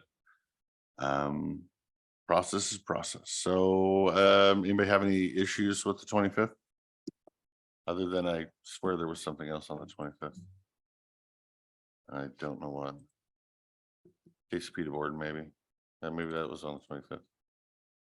Yeah, case speed board at 6 o'clock. So your hearing is, the problem is if you were trying to hold an evening hearing. No, we would do it. The first we might want to consider, that's up to the board. But the first one we would have during the afternoon and then maybe have one in the evening if you also wanted to have one. We just wanted to start keeping this thing moving forward when you want to start having hearings during budget time. So I Right. know most of your time is taken with that. And then if not, we're waiting out till September then. But we normally, when we do a public hearing, we do one during the day and we do one at night too. Right. And that's my exactly. worry about that date is since we have case speed at 6 o'clock, we won't be able to do one at night that We could do it on the first at the evening if you would like. day. That works. Granted, there might be two people in the room, but at least we're giving the opportunity. Well, we sent it, like you said, we sent it out to everybody. We Oh, I've sent- heard. I'm sure you heard. I know we're gonna get some comments. I wish they would have given them comments when we asked to get comments instead of waiting, but everybody wants their time, so that's fine. Yeah, that would be my recommendation is wait till the first one. We have a public hearing in the afternoon and then again, even the evening, albeit however short it needs to be. That way we're giving the opportunity to the public be transparent and whatnot. And I'll leave it to my seat mates to agree or disagree or go whichever direction they want to go. I think we should offer them both. Mhm. On the first or one on the 25th, it doesn't matter to Well, me. On the first, so that we can Yeah, have two let's do them meetings, both at the our same and normal, be done with it. do what people are used to. I'm fine with that. There you go. So the first one we just need to know, so one at 1:30 and one at 6. Unfortunately, I think you're. That's correct. preferable for me, better than 7. Yeah. Yeah. You guys make the No, call. I know. I would prefer to do it before 6, but you got to give people time to get off work. And so I think we're just stuck at 6. And they're both gonna be here and on Zoom. Again, I'm asking, or do you want to have one in White Sand? No, I don't want to have one on White Salmon. But if we're not gonna have them in White Salmon, we should at least have the opportunity to Zoom. So, okay. So both. of There's them on also Zoom. written comment too. Yeah, we were gonna talk about that a little bit, because talking it over we figured we'd have the hearings, and then we have to do SEPA. And we'd leave it open for written comments. Our suggestion would be leave it open for written comments during the whole SEPA period. So that way we want to make sure everybody gets an opportunity to comment. So this way they would have had the month that we gave them, or the 6 weeks we gave them before, the times during the hearing, and then they would also have at the end of the hearing time, we would do SEPA, and then they would have an additional 2 weeks before we brought it back. That's saying there's no changes coming. I'm fine with that. There could be changes coming. I don't know. It might be. Never know. So 1 and 6, Lee? And Zoom are 1:30 and 6? Are you asking her like she's gonna come back for this or? Now I just have to make sure I don't overstep Lee, Are Lee's you still gonna be here. in attendance? Okay, one. Hey, nuisance board of appeals person for District 3. Zoom both days. It's amazing what goes through my mind. Zoom at night also, right? Okay, I just need. You still gotta sign the back sheet. So we'll on bring that. it. Thank you.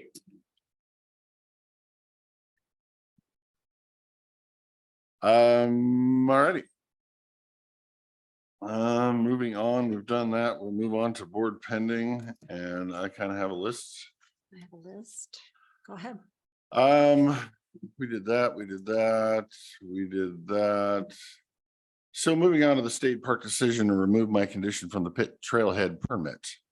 As you can remember, I do not believe the citizens, this was acting in the best interest of the citizens, and that's why I was not going to approve. I felt the only way to make this be compatible and act in the best interest of the citizens was to add the conditions that I added, which is in turn the only reason I voted yes on this project. If I would have had any inkling that ecology was just going to throw out my conditions, Why would I have changed my mind? So with that, we were notified that we have 21 days to appeal this decision if we so choose. I sent a question to the prosecutor asking him, hey, what's going on with this? I mean, do I get any say in this now that they've changed my opinion? Do I get to change my vote? Do I get to pull back my conditions? Do I get to? And of course, I have heard nothing. With that, I am coming forward to the board and asking the board if they have any interest in appealing the ecology's decision to remove my conditions from that permit. And obviously, it's up for discussion. Do you want to appeal it? I mean, those were your conditions. I find it very unhealthy to I feel like I was forced into making a decision that I didn't want to make, and then nobody cared anyway. And that I would never have consented to making the negotiation if I didn't think the conditions were actually going to stick. With that, I obviously disagree with the project as is without the conditions. So technically the project as is approved by one commissioner of this county. I find that to be a travesty to the citizens of this county. And so with that, do I think we would win an appeal? I don't know. I'm not a lawyer. I don't play Matlock on Sundays. But I would like the ability to appeal that decision. And without a answer back from the prosecutor, what I'm looking for is a board opinion so that we as a board can advise the prosecutor that we either want to appeal that decision or that we as a board do not want to appeal that decision, whatever the majority chooses to do. Did you ask the prosecutor in a formal PA opinion request? Sent him an email on the first day, which was a week ago Wednesday.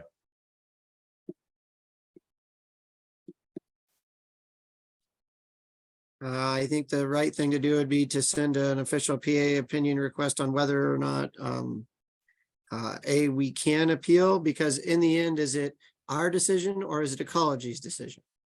Well, it doesn't matter. We have the right to appeal. The question is whether we as a board have the right to appeal or whether the prosecutor is the only one that can choose to appeal something.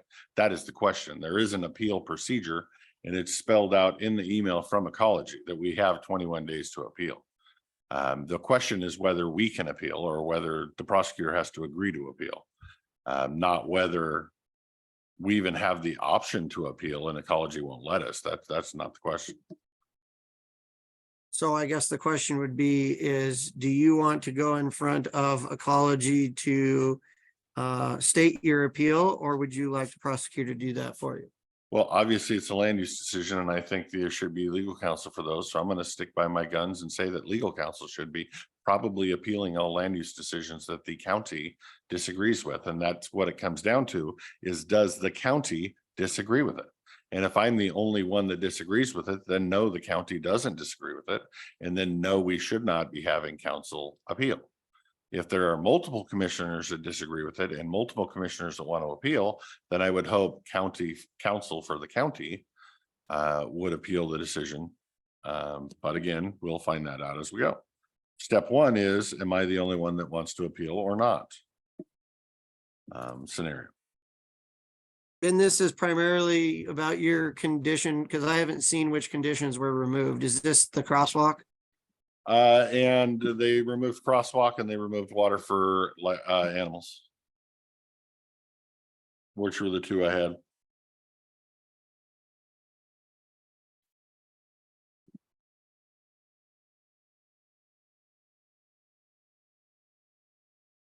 And I'm recused, Okay.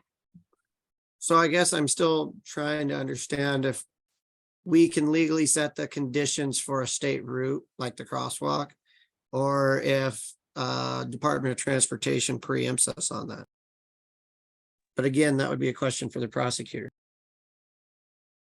No, the question for this board is whether we want to appeal or not appeal. That is the question for this board. Well, before I appeal something, I need to talk to legal counsel so that I know whether or not the appeal's gonna have any validity and it's gonna have anything to do before I decide to do Perfect. something. Nope, that's fine. If you have questions for legal counsel, I hope that counsel is happy to answer those questions and we can maybe address this next week, which will be more than likely the last week we have the ability to appeal. Will be next week. So I will broach the topic next week and hopefully you can get answers to your questions and we can make a decision from there. So you sent an email with that email. Would you like to change your email into an official PA opinion request? I don't have an opinion request. You do, sir. Well, you said you sent an email the day after it came out with questions. Let me refer that back. Let me go here. And I know this sounds to everyone else like this is disjumbled, but that's because Commissioner Christopher and I can't speak, so I have no idea what his email said.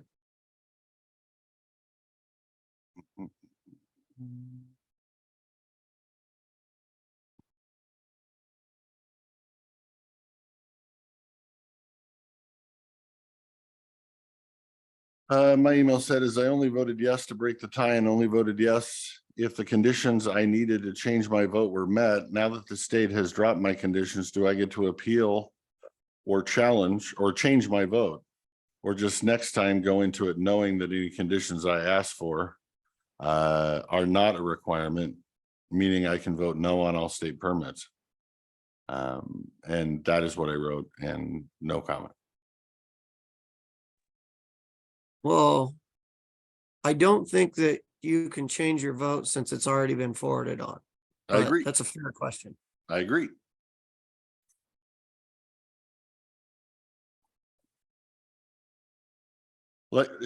Again, we're now in 15 minutes of debate on a topic where I would like to appeal a decision. It's up to you whether you would like to appeal a decision or not appeal a decision. And if you would like more legal counsel to give you that guidance, I'm fine with that. But I can't give you that legal counsel, nor am I asking for legal counsel. I'm trying to be respectful of you having to make a hard decision and set conditions in which, kind of like FSEC, a third party can change those conditions. We'll see that again with the SEPA likely, or not the SEPA, the shoreline management. And we'll see how that goes. And so I'm trying to give deference here. And so, yes, I'd like to talk to counsel first. Okay, no, that's fine. So we will hold that one over. I don't know if we want to put it on the agenda for a talking point next week, just to bring it back so we know it's there. Blake decision was a yes. Yes. The next one is the Thompson Road appeal that we heard a little bit about during the citizen comment.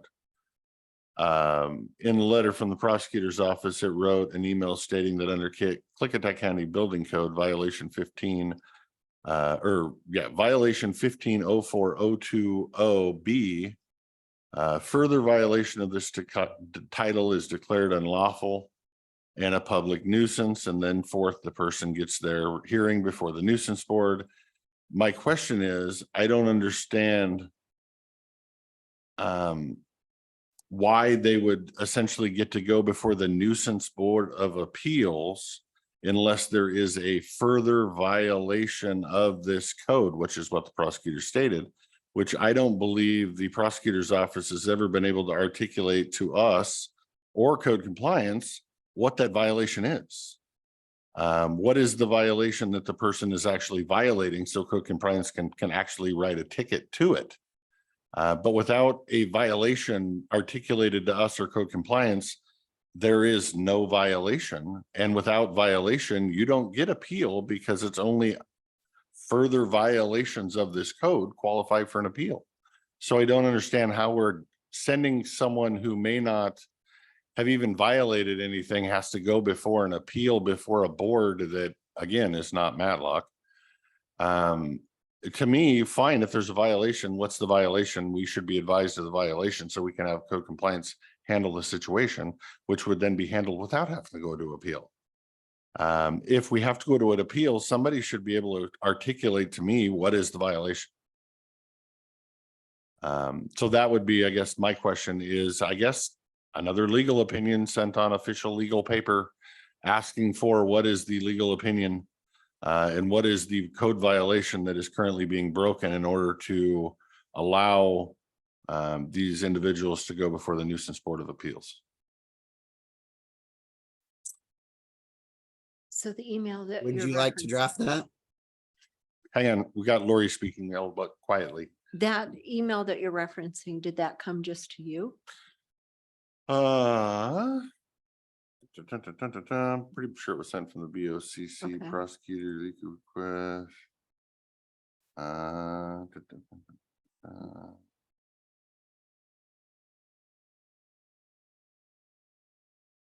Pretty sure Board of Appeal. It may have been just me. It was sent from staff. Normally when staff does this, they send it to all of us. Right. It just, Right. right, it was sent on Tuesday, January 27th Oh, it's been- at 9:56 from the BOCC, and it says an email is attached, which is the email from the prosecutor's And then office who that I made- quoted. Who made the request for legal information? Was that George? In previous emails, George, if you go through the chain, George is asking, and then George is kind of asking, well, wait a minute, what is the violation? And he's not getting a response.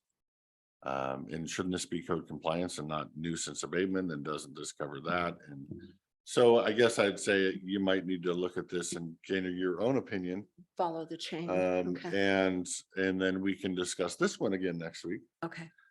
Because I don't mind sending something to appeal, but to me, we have to follow the process. And if the code says further violation goes to appeal, I'm again, not Matlock, but I would think that's the bad guy. The person that's got piles of trash can appeal the decision. Not the people that want to arrest their neighbor for their grass being too long. When we don't notice the grass is too long and there's no Klickitat County code on how long your grass could be. So I don't understand why this is going to trial unless somebody can articulate a violation. And if somebody wants to, then I'm more than happy to send it to the Board of Appeals, but I feel like we may be steamrolling a private citizen's individual rights who did up till this point, nobody's ever been able to articulate, including code compliance, that any code has been broken in this county. So I want to make sure we're not using our code to target individuals of less importance, whether that's be it name or the amount of money in their wallet. Okay. I'd like to go So back through. the little information. research, throw this on the next week too. That would be great. I did throw an app out on Facebook asking if anybody wanted to sit on the Nuisance Board of Appeals. But I would imagine it's not a super exciting thing that people want to sit on. Next one I have IT contract. I'm having trouble with this one as I read through the list of questions by Commissioner Anderson. Because albeit last week, the board did grant time to get your questions answered. By reading through your email to IT, I'm very concerned that it's not you're asking questions, you're asking for the contract to be changed. And for the contract to be changed, there would need to be a board decision or consensus of the board to change the contract. So I guess I'm looking for clarification because some of the things were questions and some of the things were, well, I would rather have it worded this way. Which is changing the contract. So either we need to make sure you have consensus from the board, which that you may get that today.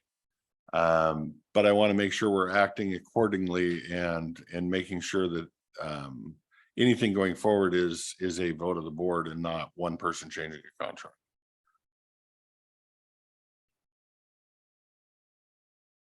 I have not seen the response from the company.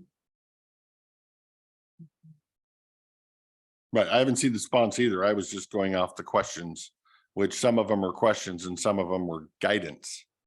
If they were just questions, that wouldn't concern me, but as some of them are guidance, the guidance questions concerned me. Not the scope of the guidance that I would like to see it done this way, or I would like to see this included here, or not that I have or want to bring forth any kind of, that is wrong or this is wrong. My statement is, if you would like to change contracts or whatnot going forward, I would hope that you would get consensus of your seatmates to make sure one other one also agrees with you that we need to change the wording of this contract in this way before we go out and do it. That's So what the first time we saw that was when it was put on our consent agenda for all those negotiations. We've had multiple conversations throughout that time. I think you're probably alluding to the fact that we have a firewall that went down. That firewall, I wanted to make sure that what we're actually getting for the money we're spending is actually going to ensure that the failover can occur. And that should be part of that part that comes online, the initial onboarding. And if you disagree with that, I'm fine with that. I'm just trying to protect the county's interests. Well, I'm not disagreeing. I'm disagreeing with the way it's going about, because we have a 3-commissioner board that has to have consensus to do something. That's all I'm calling for. That going forward, if we're going to make changes to something, it needs to be brought up to this board to make sure there's a consensus that the Board of County Commissioners is choosing to do something. Whether I'm involved in a yes vote or a no vote on that, to me, is irrelevant. I just want to make sure 2 people are involved in the vote. Well, again, it wasn't a vote. It was looking at the negotiations on a contract, and what I was asking for is to see if that could be included. If they say, no, that can't be included, then that's their answer. But once we get those responses, then of course we would have a discussion about those responses and if it cost anything extra. That's the direction it was going to go. And I did sit with IT and talk to Randy a bit, and that's, I kind of came to the conclusion I didn't want to make any decisions till I saw the answers to those questions. Because it is going to deal with numbers and how that contract actually shakes out. And I can't make a decision till I see those answers. I have no problem with the questions, and I have no problem seeing the answers. My problem is when you're asking for people to change a contract, you're not saying, hey, why did it happen this way? It's not a question. It's not framed in the form of a question. It's framed in the form of an ask or a tell. That is my problem, but I'm talking to the wall, so I will pull it back and move forward to the next step as we go forward. Either on this contract or the next contract or what have you. Yeah. The other thing I had, board appointments.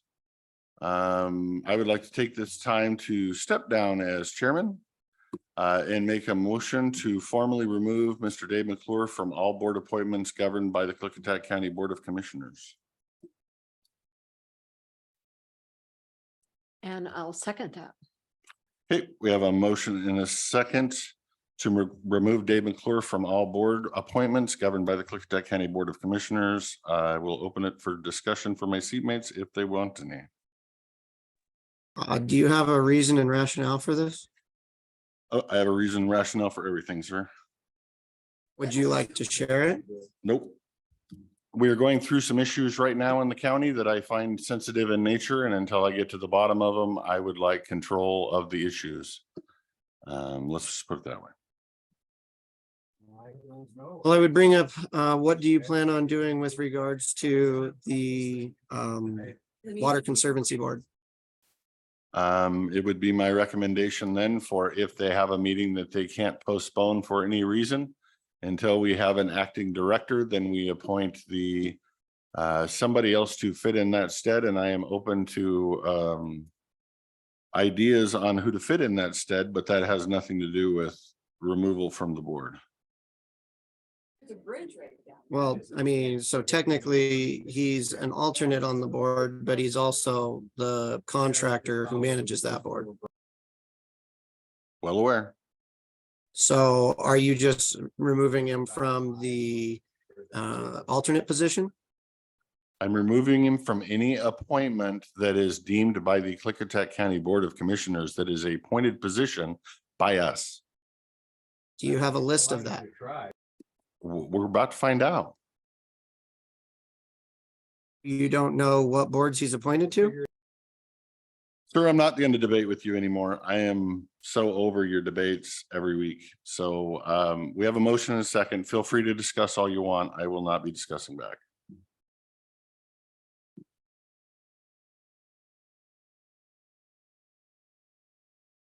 Do you have any further discussion, sir? Nope. I think if you're going to remove someone, they should have the right and reason and rationale of why they're being removed.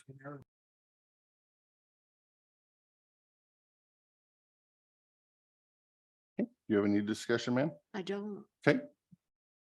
We have a motion and a second before us to remove Dave McClure from all board appointments governed by the Klickitat County Board of Commissioners. Any further discussion? Hearing none, all those in favor say aye. Aye. I, All those opposed? Eh, Okay, motion passes 2-1.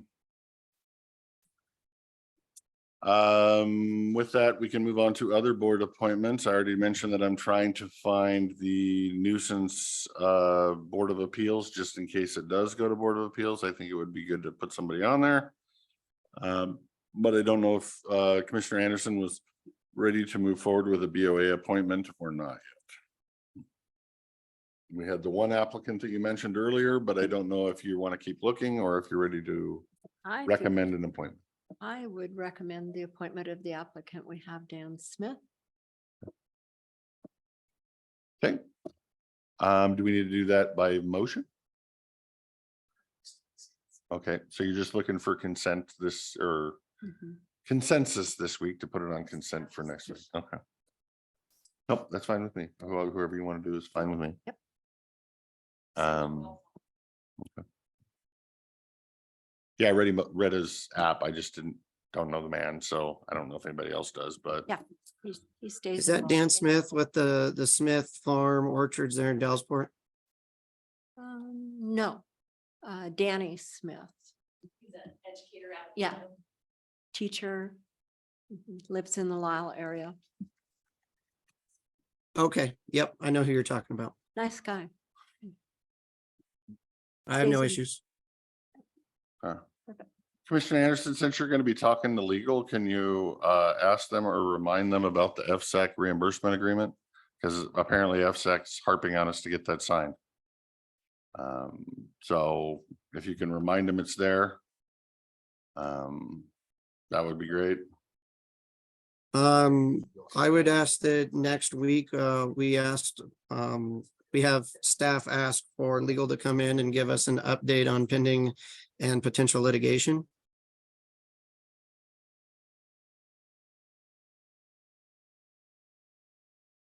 Just wanted to taking check with my notes. seatmates. Yep, she's taking notes. That's fine.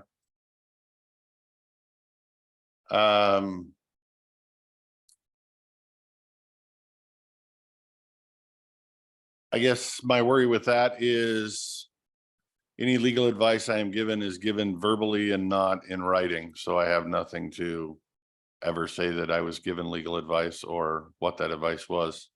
So I think that kind of brings up our formal policy that we would kind of moving forward, maybe like our legal advice in writing.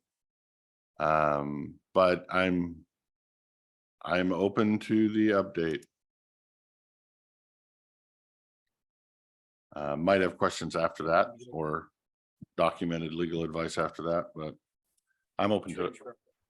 I think we need to have the conversations and then you can ask any written, but it seems to me like there's a complete disconnect between the board and our legal department, and anything we can do to try to bridge that gap, we need to begin to work on. Yeah, could be interesting, but we'll see next week. Well, and again, for point of conversation, that brings up my concerns of the bridge we don't have and ticking time clocks. And I feel like with the FSEC situation and the applications and just the way the process has gone, I know we talked about this morning, gaining information about outside counsel, how the prosecutor has commented he will not support the idea or allow outside counsel.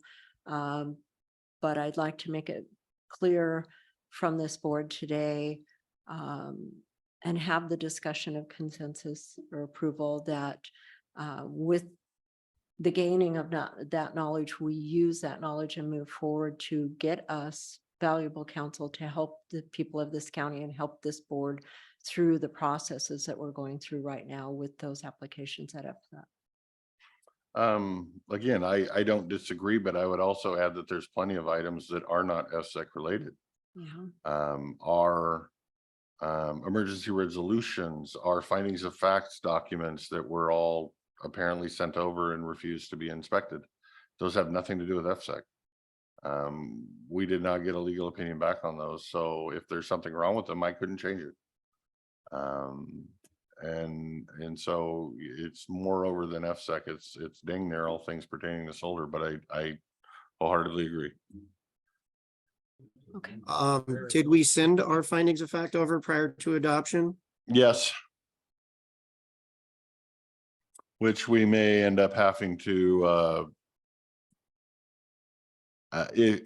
if this is going the direction I think this is going, we may end up having to call those witnesses in to testify before Superior Court to get the outside counsel, because I can't say yes to the judge because it's hearsay for me. So the person that actually tried to submit the documents that was told that they weren't going to look at, prosecutor wasn't going to look at it, would need to be the people that actually testified as Superior Court judge. So we would need to make sure our ducks are in a row, which is part of the fact finding mission. But I'm suggesting, or I'm not suggesting, I'm interpreting that what you're kind of asking now, instead of what this morning was to give you permission to do a fact finding mission.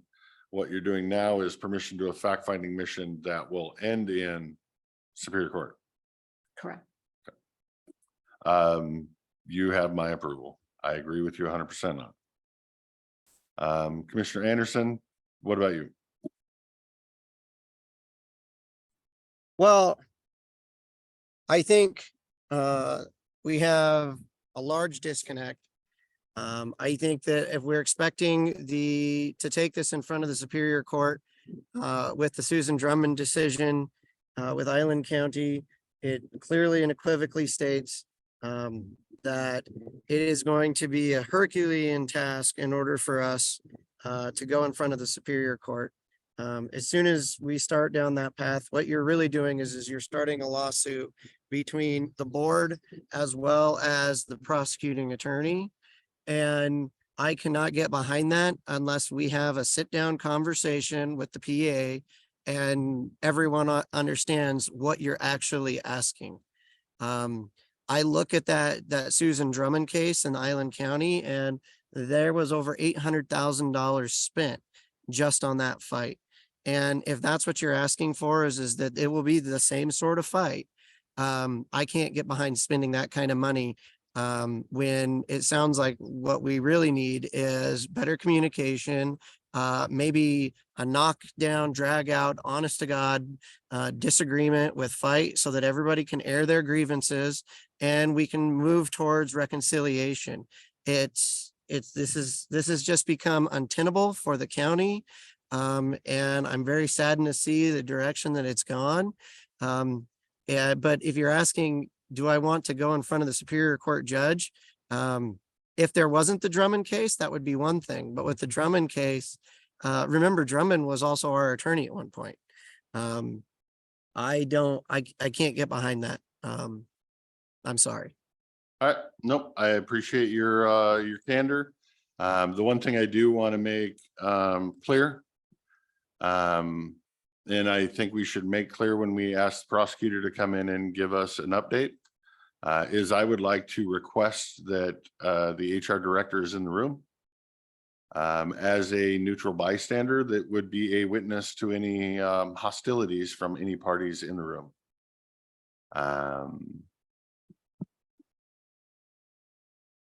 That I guess I would say I don't feel comfortable to not have an innocent bystander witness of HR dissent in that room. Based on history. I agree. I have no issue with the HR director based on his experience, knowledge, and past being in the room. Good. So hopefully we can coordinate schedules and make that happen.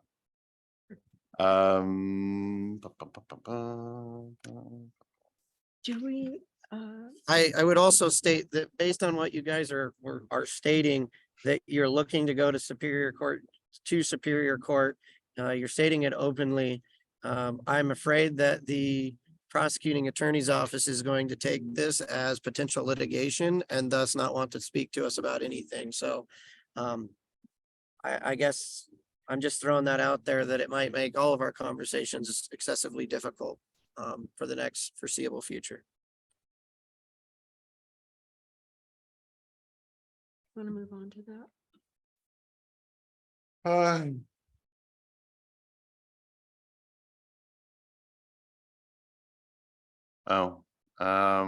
I just was handing something about EMS transports, the emails that we got a while back about the continued problem. I think we need to get that back on our agenda. Yes. The question is how we want to go about it. I mean, we always have the nuclear option of we're not being oversight to your board anymore. So then they have to run for office. And if they run for office, then people with a different opinion can win and say, well, no, we are doing transports now. Or something. You has to have another change that- nuclear option that the board has seemed to do is that's that you can pull the appointment from all the appointees and appoint people who are going to do what you want. Well, I don't know that that's the question. I don't know in the bylaws if we have that authority, because in the bylaws, it pretty much says we will approve their appointments. I would hate to see that option because I feel like the sheriff's office and the health department and the hospitals have all been in this room and tried to mitigate this situation for transports. And to me, it's very clear that like everyone else, these people serve the people. They And- should. And this is not happening. And we have a lot of alternate ways we could be doing this and doing a better job. And I don't know if that's going to take, what the answer is, if that's going to take all of us back in the same room again and have that discussion. It's like maybe in a little bit harder way, because when they left, they committed to working with the sheriff department and working with Aaron. I think there was a little bit of conversation, but it didn't seem to correct the situation at all. And we need to have a harder conversation, I think, here. I believe they're in place. They have funding. They're intelligent people that can think this through, that can design a system that is serving the public. And I think we need to make that happen. Well, the question is, how do we make that happen? Because we don't have any authority over them in one way, shape or form of any kind, no authority over their budget or their decision-making process. And it would take a process and some looks at what could we do down the road. But for right now, this is happening right now. And so to have them back in the room and say, this is happening right now, and are you going to tell me you are not going to address that? We need to know that from them up front. No talking around the bush, no kicking the can down the road. Tell us you're not going to address it, then we'll figure out what we have to do. But for right now, we need to fix this for the sheriff and for the public and for the people who are suffering under the weight of this because they don't get service. Well, it's hospitals and everybody else. So it's like I said, I think there's plenty of people that would sit on that board with a different opinion. They just don't have the opportunity to sit on the board Right. because the board picks the board. I believe these people have a hard job and they go to emergencies that I could probably never even dream or go to. But we have a sector of the public that needs service and we can't just ignore it. We have to serve them. And it's not just the public, but it's damaging the other people who are doing good work and serving these people and working. It's damaging them too. I believe they're rational people, they're smart people. They can come to a conclusion that how to fix this. Without a lot of conversation, we could do this in one fell swoop in this room altogether. If we cooperated. Well, if they cooperated, yeah. But if they don't, it's nuclear. But So- it's kind of one of those carrots and sticks, and we don't have a stick other than the nuclear stick, which Right. they don't want us to do, but I don't know that they mind that much either. I would rather it be their decision. that I we would have to too, but make. it's eventually we're gonna have to decide whether they're moving in that direction or they're not moving in that direction. So my vote would be everyone back in the room and have one more hard conversation. They should have had a board meeting since our last discussion, or maybe talk to them and schedule and say, let's come in and give us an update and see if you changed your mind. You know. On and- Jeff King's update, didn't it say that they did not have a meeting due to a lack of a quorum? I thought that was in Jeff King's update this morning. I don't recall that. I don't think. In I'm the not written- saying it's in the not written true, but It's just made information. That position.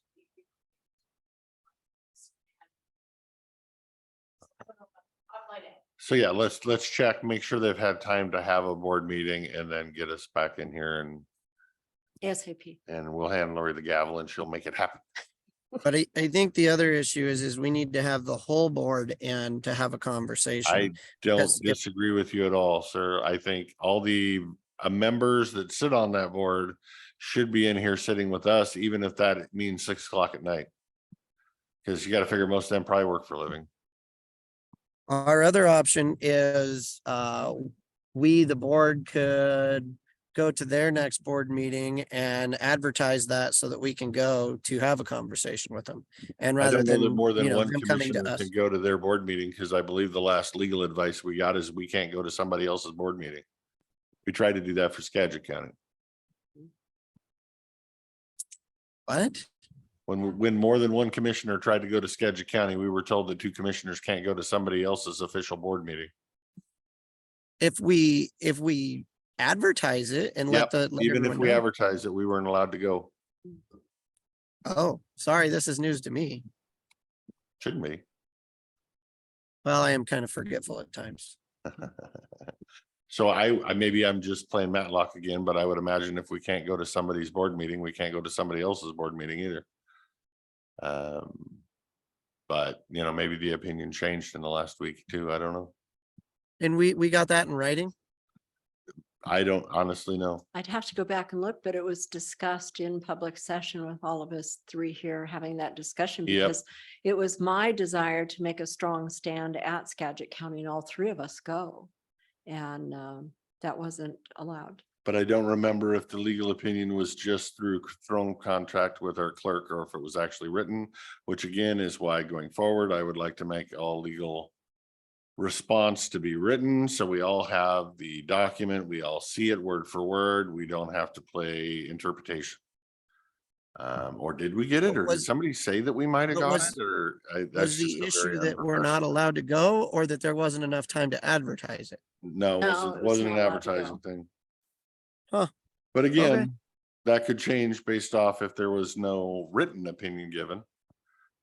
Maybe we just interpreted it wrong No, it was. and then it would change. So that's my goal going forward, is that all legal opinions come back in writing, so we don't have to worry about interpreting it wrong.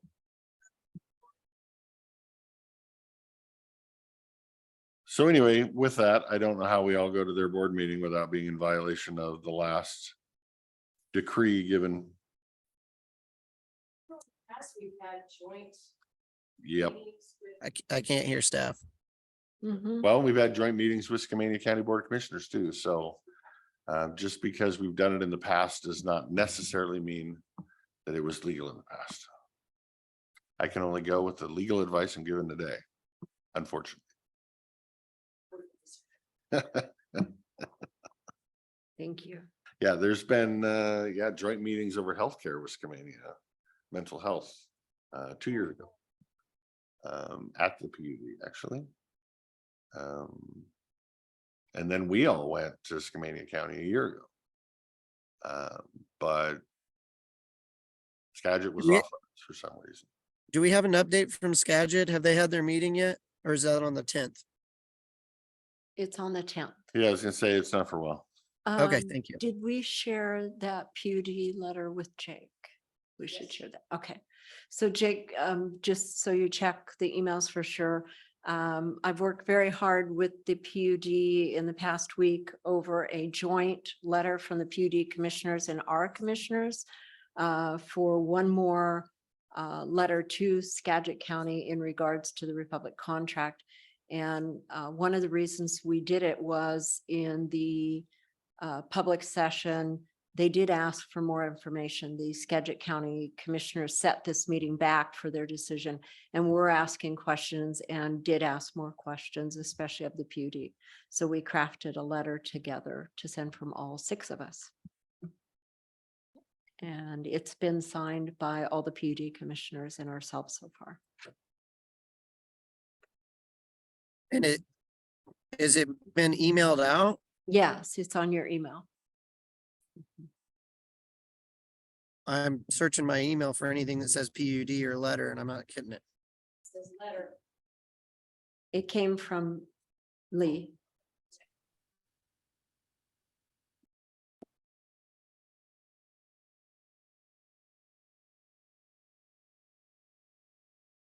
And it says it went to the BOCC. So I have an email from Lee one hour ago that says Skagit County draft letter, but there is no attachment.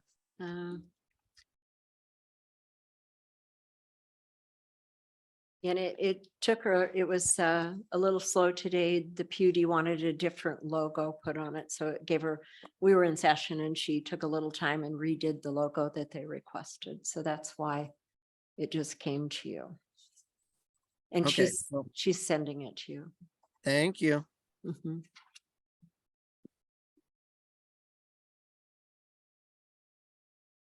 It's a good letter. They worked very hard on the information.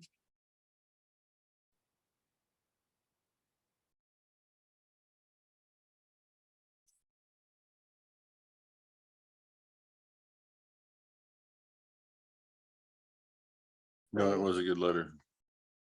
I'll give you that. Very long, Tried to make it shorter. very, very, very, very long. A lot of information in it. Yes. Here you go. Well, I haven't probably signed the whole folder yet. I'll look, just. And so my seatmates have already signed it. Oh, pardon me? You guys have already signed it? Yes. I have. Here you go. Okay, well, Yeah, staff can sign it for me.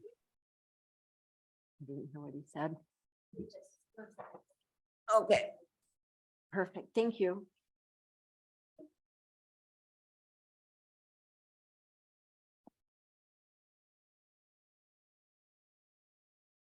This packet's nuts.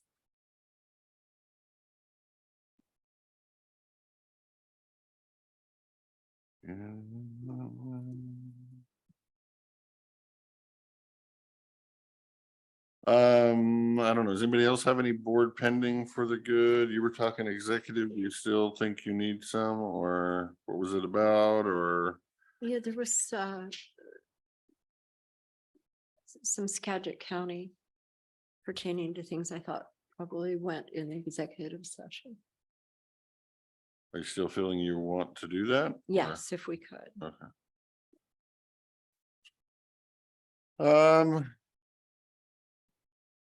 Commissioner Anderson, do you have anything for board pending before we do that? Not that's we need to do right now. I guess the next question is how are we gonna go into executive session with you on the phone? Lee can lock the meeting, remove everybody or ask everyone to leave and I can stay in here. I'm afraid that if I disconnect, I'll never get reconnected. Well, that's my problem is I'm afraid if we do it on Zoom, we'll do it accidentally and Do we want to wait? air our executives to the world. Why don't we So, just, that? It can wait. What, doesn't matter to me. I'm fine with calling on the phone or I'm fine with waiting too. So. yeah, let's, Wait, she says, all right, she says she can wait.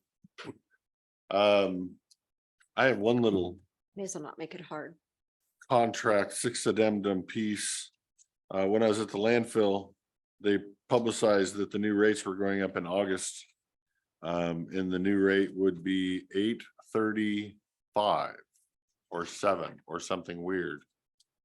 And I could swear when we did that agreement, it was in quarters and it would have been about $8.25. So I'm trying to figure out if they're adding tax or some kind of weird thing in there to make it some weird number.